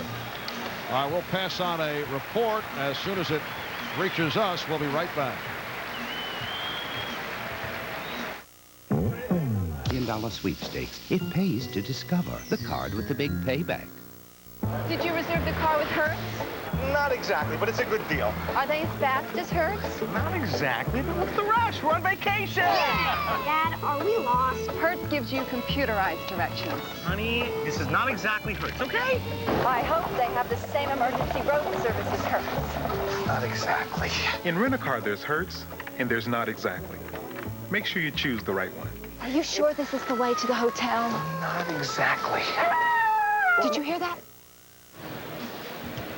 5:53 remaining in the third quarter. The Knicks lead the Lakers 72-57, but the Knicks greatly concerned about the status of Doc Rivers, who went down a moment ago. We still do not have a report, and the Knicks are shorthanded in the backcourt because of the absence of Greg Anthony, sitting out once again because of the flu. Well, all signs tonight anyway point to John Starks, who has done a good job in emergency situations. Last year against the Lakers, for one, he was magnificent out there. We'll take another look at the injury as Doc Rivers goes up for that drive and is met by the big men, and in the process comes down and hits the floor with his left foot, and he sustained the injury, it appears, to the leg of the left leg. And that Doc Rivers is not able, obviously, to shoot the free throws. The Lakers are allowed to choose who they would like to shoot the free throws. So Doc Rivers out for the night, and Randy Funn scanning the stat sheet, pointing at Herb Williams, who is 6 for 15 from the foul line. And Herb hits both.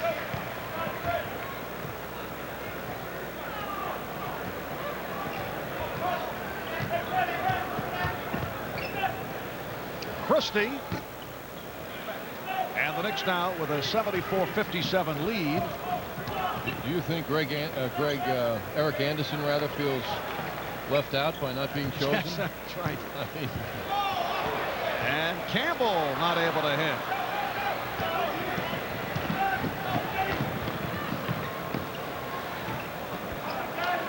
Anthony Peeler.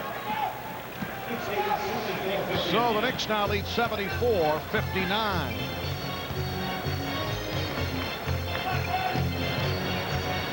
Ewing, and he is fouled. Patrick Ewing with the backhand move. And now Charles Oakley is back replacing the free throw shooting specialist Herb Williams. Patrick Ewing to the line.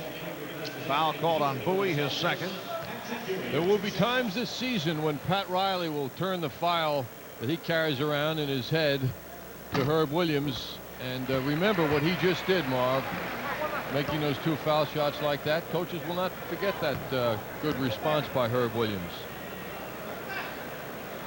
Ewing is 7 for 7 from the line.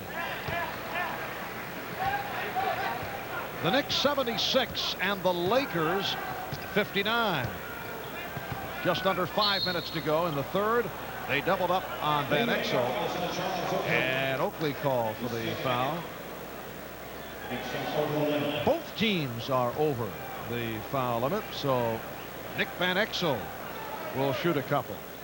Kind of ironic with John Starks now forced into this point guard role dramatically and sadly at the moment, at any rate, that he achieved his assist high as a Knick of 14 last March in Los Angeles against the Lakers. Starks playing point guard because of the absence of Greg Anthony following the melee in Phoenix, and Doc Rivers, both out of action because of their involvement in that fight. So John Starks operated at the point guard position and played 48 minutes and came up with a sparkling effort. Some pushing going on with Sam Bowie and Ewing. Hubert Davis went to the left hand with the shot clock running down.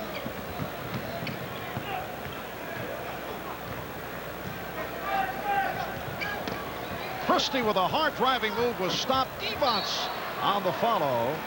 Ewing coming up with pain in the right hand as he came up to try and block Divac. Divac going in on the drive. Ewing coming up with the right hand, and he is hurt. Ball was knocked out of bounds. It is Laker ball. Ewing hanging in. Tony Campbell sitting down. Anthony Mason returns. Shot clock is at 5. Divac. Lottie going inside and throwing a brick. The Knicks with a 76-61 lead. I get the idea I'm watching a scrimmage here from time to time, and it's hard to believe that it's the Knicks and the Lakers as Ewing hits again.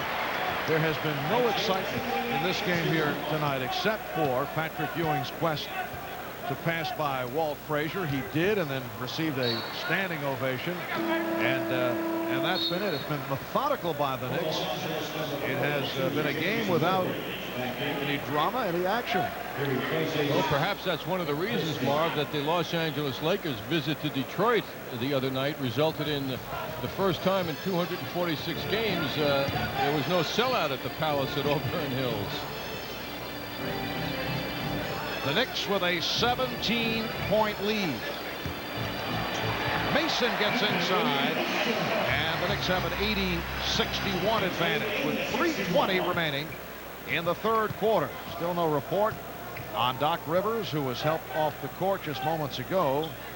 You saw a glimpse of Greg Anthony on the Knicks bench. He was set to be day-to-day because of the flu. He's recovering from the flu. Ewing tried to save it. Actually an upper respiratory infection. But Greg is on the bench, and the word is he could play if he had to. John, the same has been said about you on many an occasion. I await the call so anxiously. Divac with a standing one-hander. Third one of the game for Vlade. 8 points for Divac. And the Knicks with an 80-63 lead.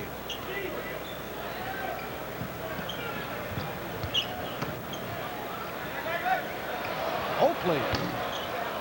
It's a rare miss from the outside for Charles Oakley. He's had the touch. 3-point attempt by Van Exel.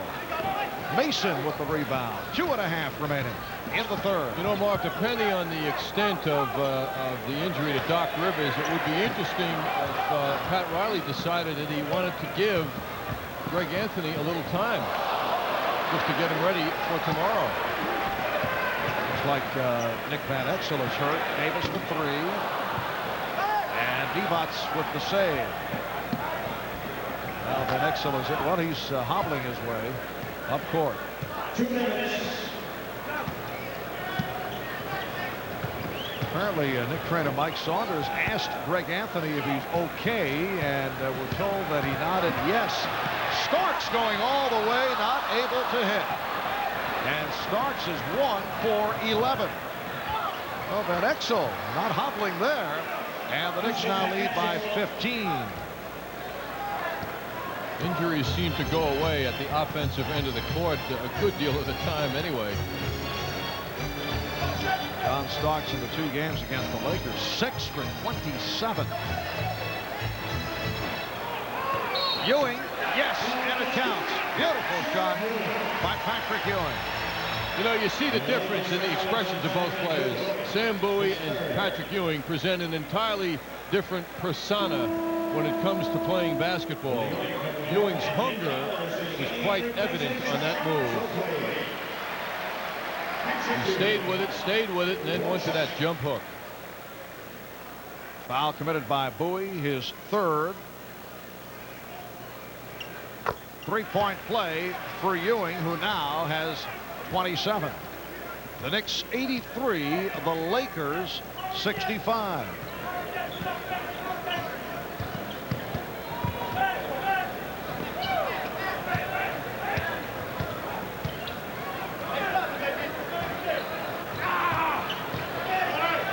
Divac changed his mind, sets up Worthy, and Worthy buries the 3-pointer.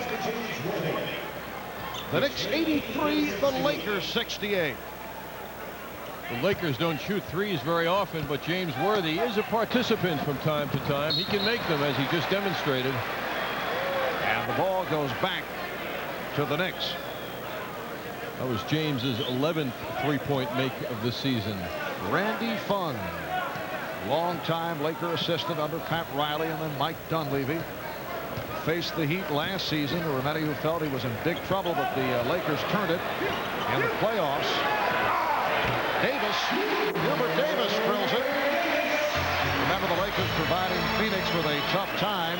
Won the first 2 in that best of 5, and then the Suns came back and took 3 to take the series. Randy also won a lot of fans in Southern California by not hiding from the rumors, addressing everyone straight on. He faced the issues and handled it well. Worthy now 4 of 8. He has 10 points, and the Knicks maintaining the sizable lead. It's a 15-point margin with time winding down in the third quarter. Mason with the ball fake. And then, nice move. That was a terrific fake because it was so complete. Nick Van Exel off the back of the rim from long range. After 3 here at the Garden. The Knicks 87, the Lakers 70. Beck, Temple, and Fairleigh Dickinson battle it out in the Chemical Bank ECAC Holiday Festival at Madison Square Garden. Brought to you in part by Apex and Magitronic. The action gets underway with the semifinal doubleheader on December 27th, followed by the championship doubleheader on December 29th. Tickets are on sale now at the Garden box office and all Ticketmaster locations. To charge, call 212-307-7171. We'll take another look at Doc Rivers' move mid-third quarter that led to the injury.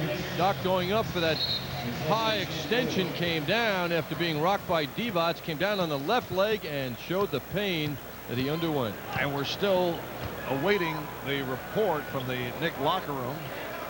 So the Knicks shorthanded at the guard position, although as Eldon Campbell opens up the fourth quarter with that bank shot.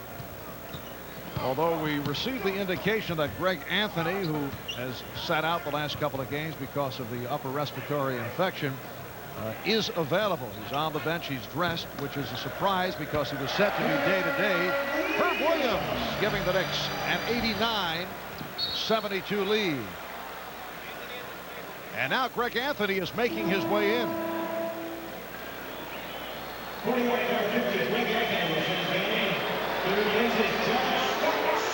Mixed reaction for Greg Anthony. Coming on for John Starks. Well, it's good for Greg that he gets a workout here tonight at home rather than to begin it in that very difficult high school-like gymnasium at Chicago Stadium tomorrow, where the intensity is very, very heavy. Bonner called for the foul. And I'm told all the enthusiasm is back in Chicago. The crowd not sure how to greet the Chicago Bulls without Michael Jordan those first few home games, but I hear it's a wild, exciting place once again, and the Bulls have done very well.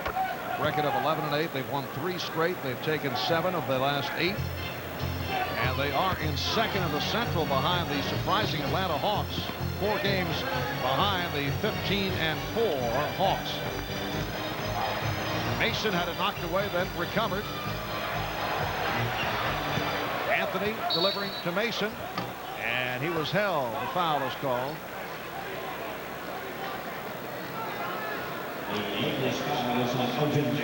Eldon Campbell calls for his 5th. The Knicks now have Herb Williams, Anthony Mason, Anthony Bonner up front. Hubert Davis, Greg Anthony in the backcourt. Davis again given room. Williams poking it back out to Anthony. And Davis stepped out of bounds. Setting up for the shot, stepped out. So it goes back to the Lakers, who are going with a front line of Divac, Worthy, and Campbell. Peeler and Threep at the guards. Knicks and Lakers playing kind of even now for the last several minutes, and it's difficult naturally for a team like the Knicks with the lead they've established early to sustain a bigger effort. But you know, Pat Riley would like to see them continue their focus and be consistent. That's his wish for his team. Worthy misfired from 3-point range. Knicks have led by as many as 19. They now have a 15-point lead. They double up on 3. Peeler, bad shot, forced it. Air ball handled by Divac. Shot clock at 6. Worthy.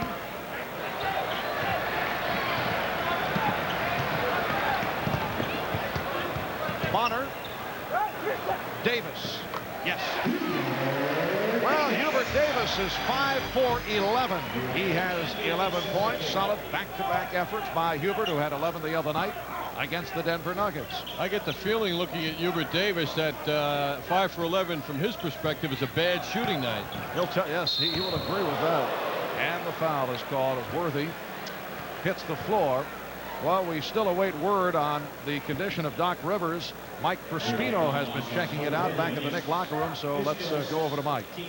All right, thank you, Marv. The word from John Cirillo, the Knicks public relations director, as he came out of the Knicks locker room. A severely sprained left knee in Doc Rivers. There is some concern that there is ligament damage. He will undergo an MRI tomorrow to determine how much damage. So it's a severely sprained left knee, possible ligament damage, and he'll have the MRI tomorrow. Back to you. All right, Mike. And we will not even venture a guess as to what that means in terms of Doc's future status. Mike Crispino reported severely sprained left knee, and Doc will undergo an MRI tomorrow, and then later word will be passed on. Mason rebounded by Worthy. The Knicks by 15, and the pass behind Devon's handled by Mason. Bonner hit on a reach-in.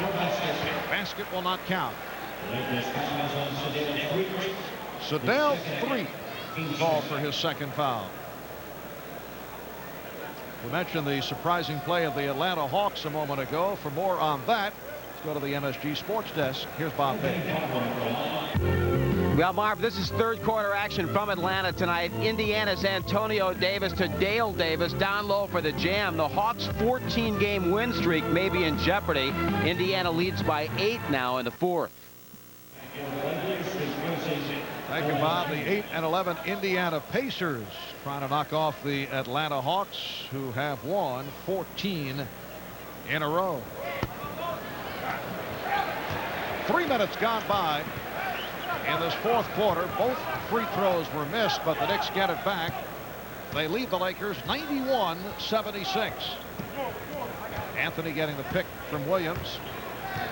Greg does not want to shoot that ball. Once again, it's clear he's just looking to pass it to his teammates. Shot clock running down. It's a backcourt violation. So the ball goes back to the Lakers. But it is important that Pat Riley put Greg Anthony in. He will be needed tomorrow, starting tomorrow in Chicago. Now the Lakers take a timeout. We'll be right back. At 7:30 p.m. and Monday night, back here at the Garden, the Dallas Mavericks will wander in here, and Knicks game night will be at 7 p.m. 8:45 remaining in the fourth quarter. The Knicks with a 91-76 lead on the Los Angeles Lakers.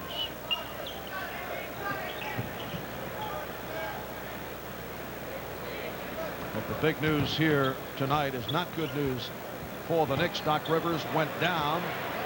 Michael Kay telling us that someone on the bench said that Doc said that he heard something pop as he went down.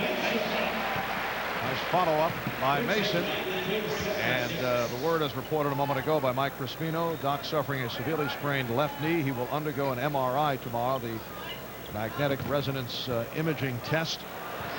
And the Knicks hope to have further word on the status of Doc Rivers. Meanwhile, Pat Riley, shorthanded in the backcourt, is going with Greg Anthony, who is not 100% health-wise, sitting out the last few games because of that upper respiratory infection.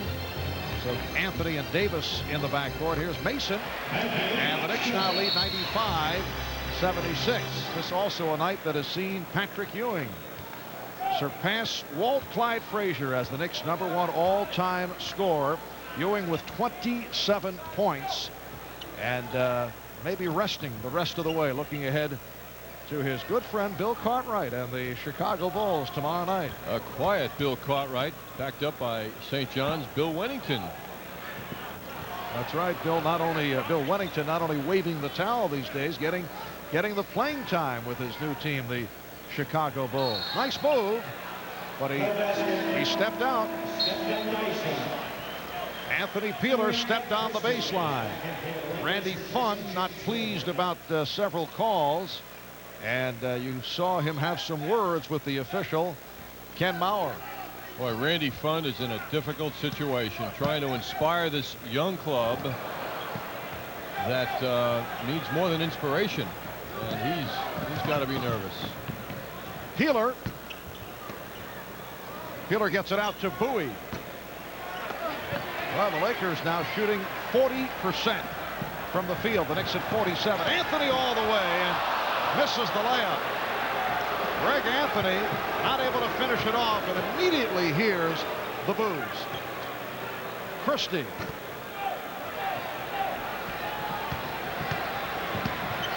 Greg should roll the dice and take another shot quickly. Bonner. Oh, beautiful move by Bonner. Went to the crossover and then to the stump. The Knicks 97. The Lakers 76. And a timeout is called with 6:25 remaining. Fourth quarter.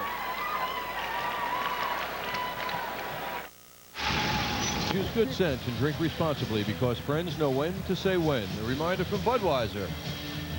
And a reminder that you can give the gift that contains the best of the world's most famous arena, Madison Square Garden gift certificates. Available in denominations of $10, $25, $50, and $100.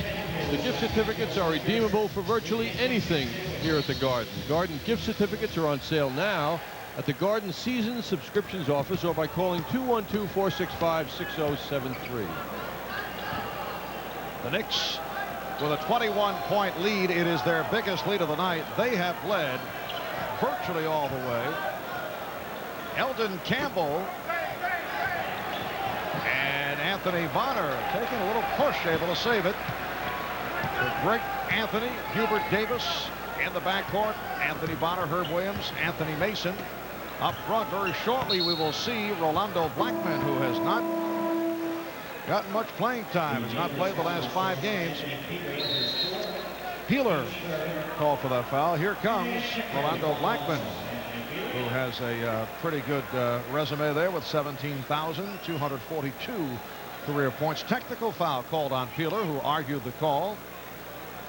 And Hubert Davis will shoot the tee. As the glow is on Patrick Ewing tonight for becoming the Knicks all-time scorer, but we must remember that Rolando's been around a while, and he has 17 plus. Ewing's in the 14 area. So Rolando hears it from the crowd as comes on for Hubert Davis. Rolando Blackman is the all-time leading scorer for the Dallas Mavericks. And his former backcourt partner, a fellow by the name of Derek Harper,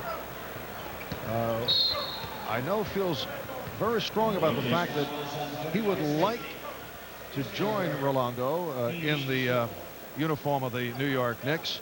Doc Rivers going down earlier tonight, severely sprained left knee. We do not know the severity of it, but if Doc is out for a while, I would think the speculation will certainly magnify concerning the trade rumors revolving around Derek Harper. Derek Harper and Quinn Buckner have been at odds right throughout, and Derek Harper is the one marketable player on that Dallas Maverick roster. Very difficult judgment to make, because Harper at 32, certainly at the peak of his career, but the question is how much longer does he have to play at the level he has been playing at, and that's a tough one, because you know when you're in need, other teams just know it so much, and boy do they want a lot for what you want. All right, Divac throws up a 3. When I say one marketable player, one marketable and available player, you know you're not going to get Mashburn or Jim Jackson from Dallas. Dallas will be here on Monday night. Blackman hits on his first field goal attempt. Not that the Dallas Mavericks have a lot to be proud of these days, but Derek Harper does, in his own way, possess the character of whatever glory the Mavs have had over the years. He is their only link to a decency, you might say. They might want to retain that, Marv. I can't see any reason, as Bonner is able to hit, that Dallas would want to hold on to Derek Harper. He's a guy who you can get something for, and you know obviously that the club is just so awful with that record of 1 up and 19 down. But you know we're guessing here because we don't know what Doc Rivers' future is in terms of the injury, but you know that Dallas will be looking for a little bit more than say they were an hour ago, John? also, Marv, they might not have won that one game this year without them. That's true.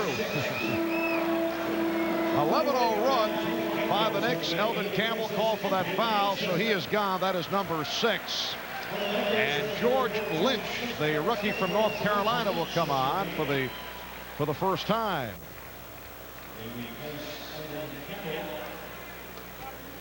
The Knicks are now also in a situation, even with Doc Rivers on the squad, there was speculation that the Knicks would be interested in making a deal for a guy like Derek Harper. But if Doc is injured, it now becomes a situation where this team has to win now. You know, Patrick Ewing always talking about the surrounding cast. The window of opportunity is only a couple more years.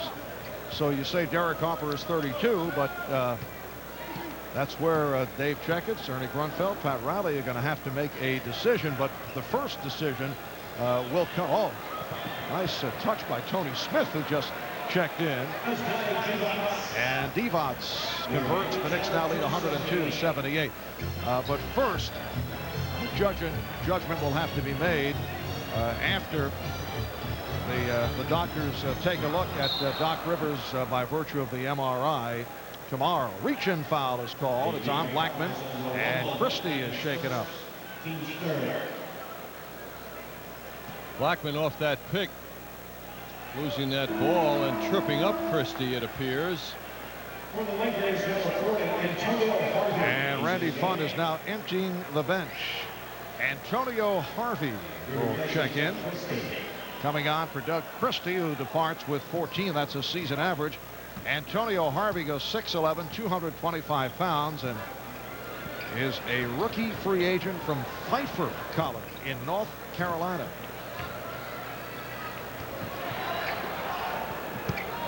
Van Exel, played by Anthony. Van Exel goes to the scoop. Everything is quite nice till the shooting part. We're down to 3 minutes remaining in the game. Herb Williams. And the tip by Anthony Bonner, who has been cashing in here in the fourth quarter.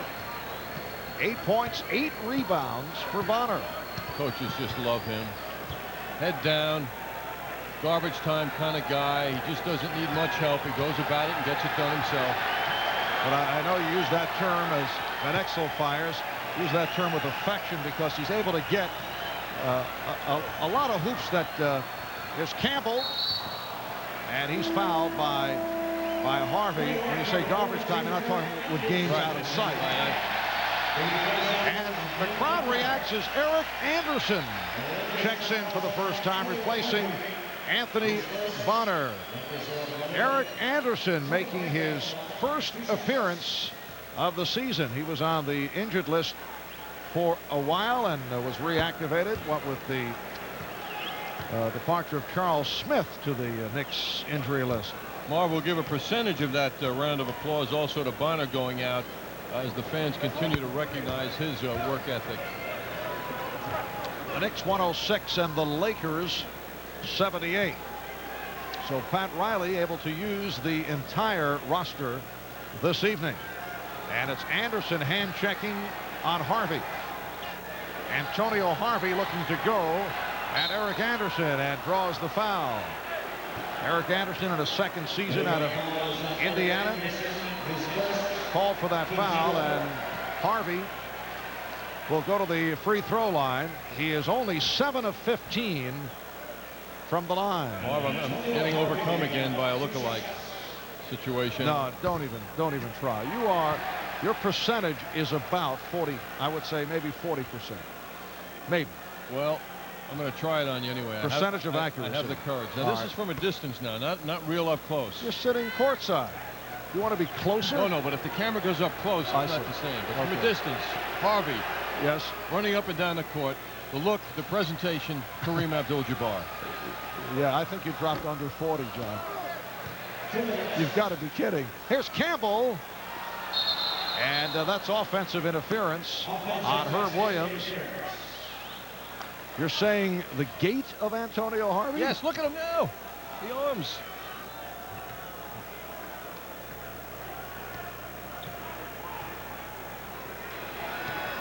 We're just under 2 minutes remaining in the fourth quarter. And Harvey with the ball. Rejected by Williams. He just dispensed with Eric Anderson, just like Kareem. Yes. Anderson off the fake. Crowd wanted Anderson to shoot. Anthony does. Anderson on the follow. And Divac rebounds. We have hit extensive garbage time. Knicks with a 106-79 lead. Smith. Tony Smith. And the Knicks with a 106-81 lead. We're coming up on 1 minute remaining in the game. Anderson fouled by Harvey. And there is Antonio Harvey, who looks as much like Kareem Abdul-Jabbar, John, as you do.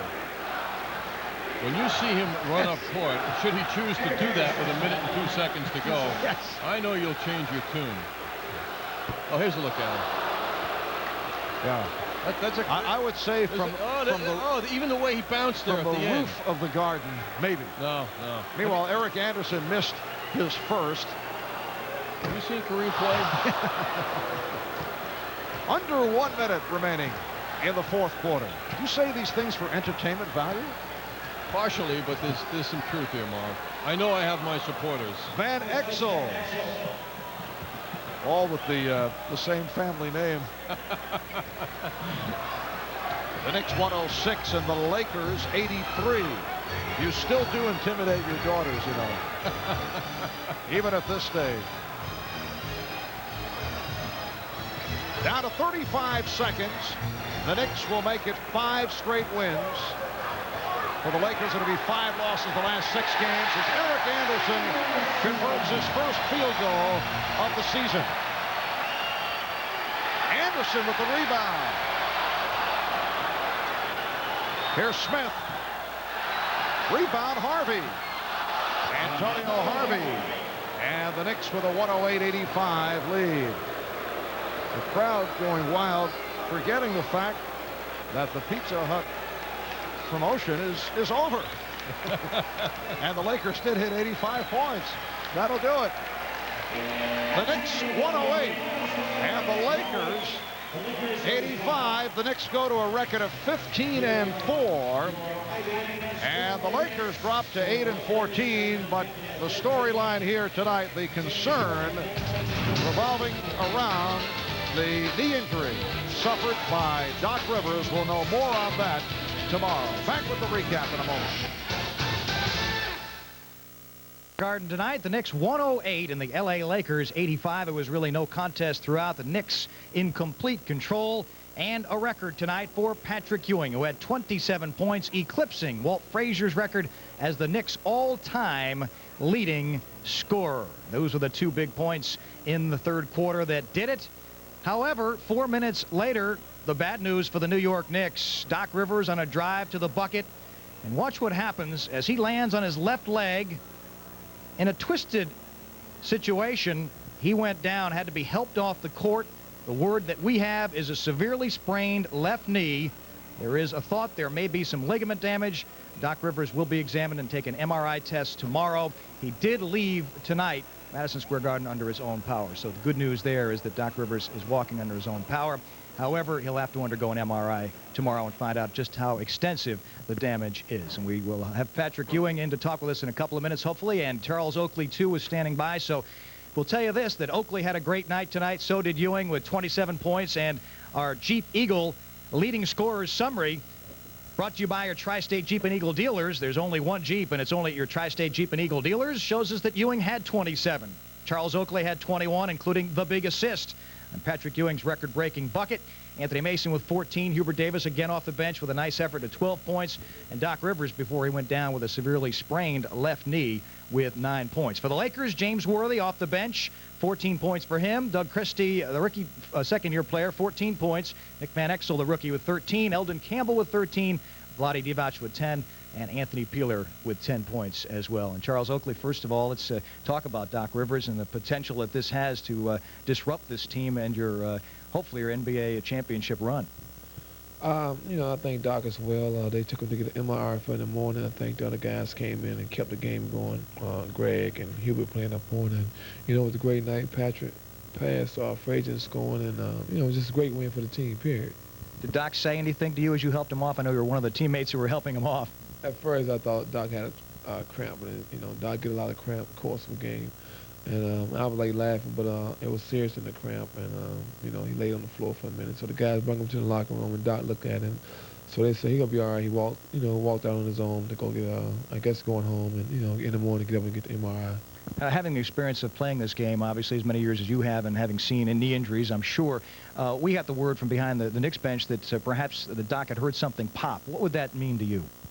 It'll be a big blow for this team. I think that Doc really, you know, lifted us a lot. He played tough defense and run the show.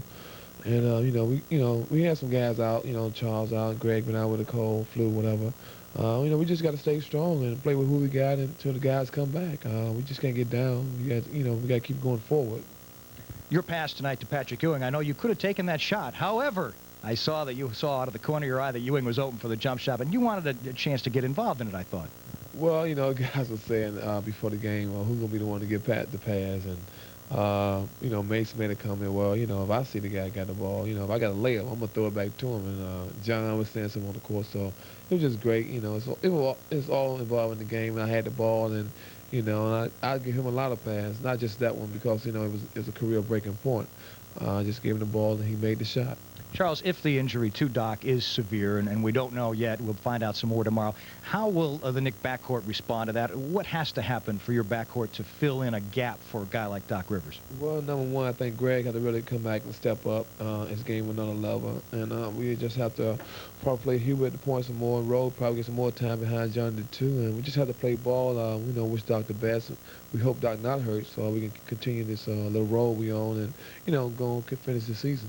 Rolando Blackman got some time tonight, and he made one of his jump shots. I think he could be a key component if Rivers is out for any length of time. Rowe been playing good all year. I think that Rowe accepted the role that, you know, he'll play behind Hubert and John, and you know, he's a veteran, and he really helping us out with a lot of other things besides just playing ball. He's keeping us focused, strong, and you know, he's a 12-year vet, so we respect Rowe. All right, Charles Oakley, thanks again for joining us. Another super effort, another workman-like effort. All the rebounds, all the points. Brings a smile to his face as the Knicks have defeated the L.A. Lakers. Of course, guests on the post-game report receive the American Express gift check. Think of it as a universal certificate that can be used to buy anything, just about anywhere. Gift checks are available where American Express travelers checks are sold. And guests also receive Bulova timepieces. Bulova, make every minute count with timeless elegance and precision design. The Marine Star collection from Bulova. Once again, the final score is Patrick Ewing becomes the Knicks' all-time leading scorer tonight at Madison Square Garden. The New York Knicks over the L.A. Lakers. It's now 14,626, most ever in Knicks history in the Knicks victory. Pat Riley just met with the press, and here's what happened. You know, first, obviously, it was a good win for us, and, you know, it was nice also to... you know, to see Patrick, break the record and can move on to the next 15 or 18,000 points. But you know, it's also bittersweet, you know, with the possibility of a severe injury to Doc, and so we won't know until in the morning, until he has an MRI, as to the real extent of it. And you know, we just have to get ready for a game tomorrow night, in spite of that thunderbolt that hit. You know, we'll see though. Apart from the injury and milestone, it still seems to be business as usual. You guys come in. We're playing. You know, we're playing well, and we're playing very methodical in a lot of ways. Defense is very consistent. Our rebounding, you know, in the first half is 31-17, and we're getting the offense that we need, and you know, that's how we play the game. And you know, from that standpoint, it was that kind of game tonight. Your thoughts on Ewing setting the record? What's that? Your thoughts on Ewing setting the record? It was a great achievement. We knew it was going to happen. You know, I mean, we tried to get it done in the first half, so we could, you know, have a cake for him at halftime or something. But he just went about playing the game, and obviously those points came his way. It was nice to see Charles Oakley make the assist to him. You know, his longtime, you know, teammate, and but now we move on, you know, to whatever is next as far as that goes. Would you have used Greg had it not been for injury? I was going to give him some time. I think, he has not touched the basketball for, since it's been a week now, and he's had a real severe case of the flu and a virus that has just, it's been very difficult for him. So he's going to, I thought the 12 minutes was good for him tonight, just to get his legs back a little bit, get a feel of the game. So and then we just have to move forward. How concerned are you about Doc? I mean, I know I'm concerned about it. I'm concerned about it, but until tomorrow's, real prognosis, definitive prognosis of exactly what it is, all we can do is hope that it's not, maybe what people anticipate, but we'll just have to wait till in the morning and then react accordingly to that. Did he say anything to you about how it felt? No, I, obviously he was in a lot of pain, so we'll just, leave it at that,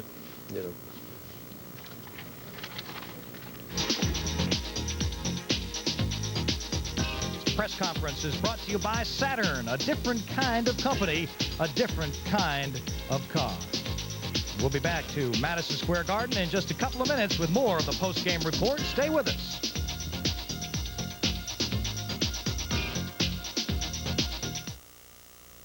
St. John's, Georgia Tech, Temple, and Fairleigh Dickinson battle it out in the Chemical Bank ECAC Holiday Festival at Madison Square Garden.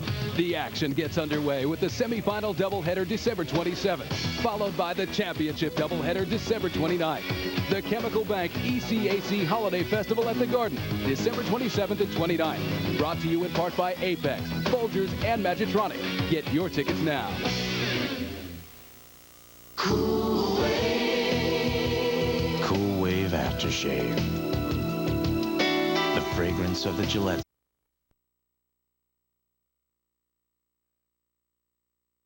Have any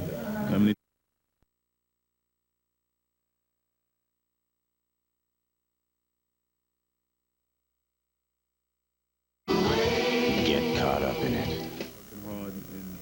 We're back at Madison Square Garden, and let's go inside the locker room where Patrick Ewing is meeting with the media. Faltered a little bit, but, we're coming back right now.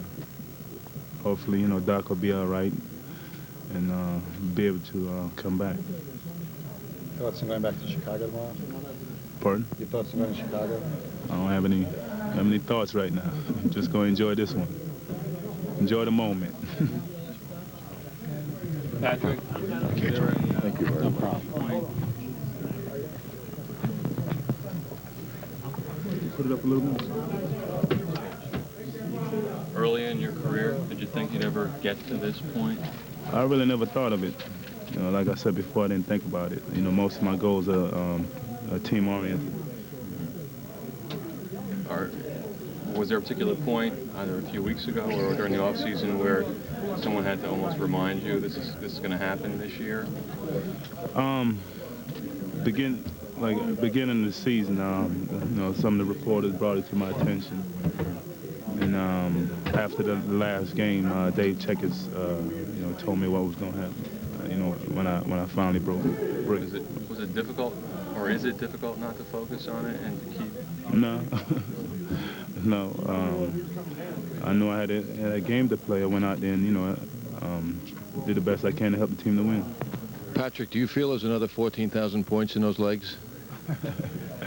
I hope so. It depends on what, I'm just going to take it a year by year, year at a time, and hopefully I have a lot of years left. Early in your career, you had some knee problems and some need of icing so much after games. Do you find now that that's not a problem as it was earlier in your career? No, I still ice. I've been icing since high school, but I'm a lot stronger than I have been. I've been working on, very hard on my legs, and I'm able to endure. Were you particularly happy that your co-captain teammate passed you the ball to break the record? Oh yes, it's ironic. He and I have been here the longest, and it was ironic that he was the one to give me the ball. You don't have a sense of getting older now, do you, Patrick, now that you're known as a record holder? I feel young. I feel young. What were your words to Clyde Frazier, the man whose record you passed tonight? I really didn't say anything. He said thank you, and congratulations. I said thank you, and that was who took the picture, and I went back to the huddle. But it didn't really seem like a Knicks-Laker game. So the NatWest player of the game, as you would expect, was Patrick Ewing tonight with 27 points, breaking Walt Frazier's Knicks scoring record all-time, 14,626 now. And he did it as he usually does it in a variety of ways. He had the jump shot working pretty well. He had 13 in the third quarter alone, 14 at halftime. Patrick did some nice passing tonight and rebounded the ball very well, too, with 11. And inside, not much to contest him. He worked over Sam Bowie and Vlade Divac very well, and he's the NatWest player of the game. We'll be back with more after this. What would you do with a Motorola pager? Okay, you got the pager number, right?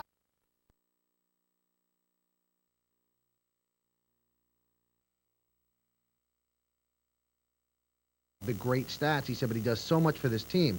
Now, you talk to the coach of the Lakers, Randy Funn, and Randy Funn says that as long as the Knicks have Patrick Ewing, they have such heart and such cohesiveness, which comes from the coach, he said they could get into the finals of the NBA. He said Doc Rivers is an important player, but the only player that they cannot lose would be Patrick Ewing. So the players think one thing, and the Laker coach thinks another. And what does the Laker coach think about his Laker team at this point in time? I was amazed, Mike. He just came right out and said that the Los Angeles Lakers do not belong on the same court as the New York Knicks. And then he said how things changed. He said because in the past, it was the Lakers that were holding up games to celebrate ceremonies. He said with Magic and Kareem, he says, and now we have to wait and see somebody break a record. Yeah, it's been a long time since the Lakers have been a good basketball team, and it might be a long time before they are again. All right, Michael Kay, thanks very much for joining us from the Los Angeles Lakers locker room. Coming up shortly, live from the play-by-play with Mike Francesa and Jennifer Smith, including tonight Richard Belzer, St. John's coach Brian Mahoney, Jim Nance of CBS, and they'll be picking the NFL weekend football game, so that should be interesting. So don't forget to stay tuned for that right after the post-game report. We'll be back with more from Madison Square Garden.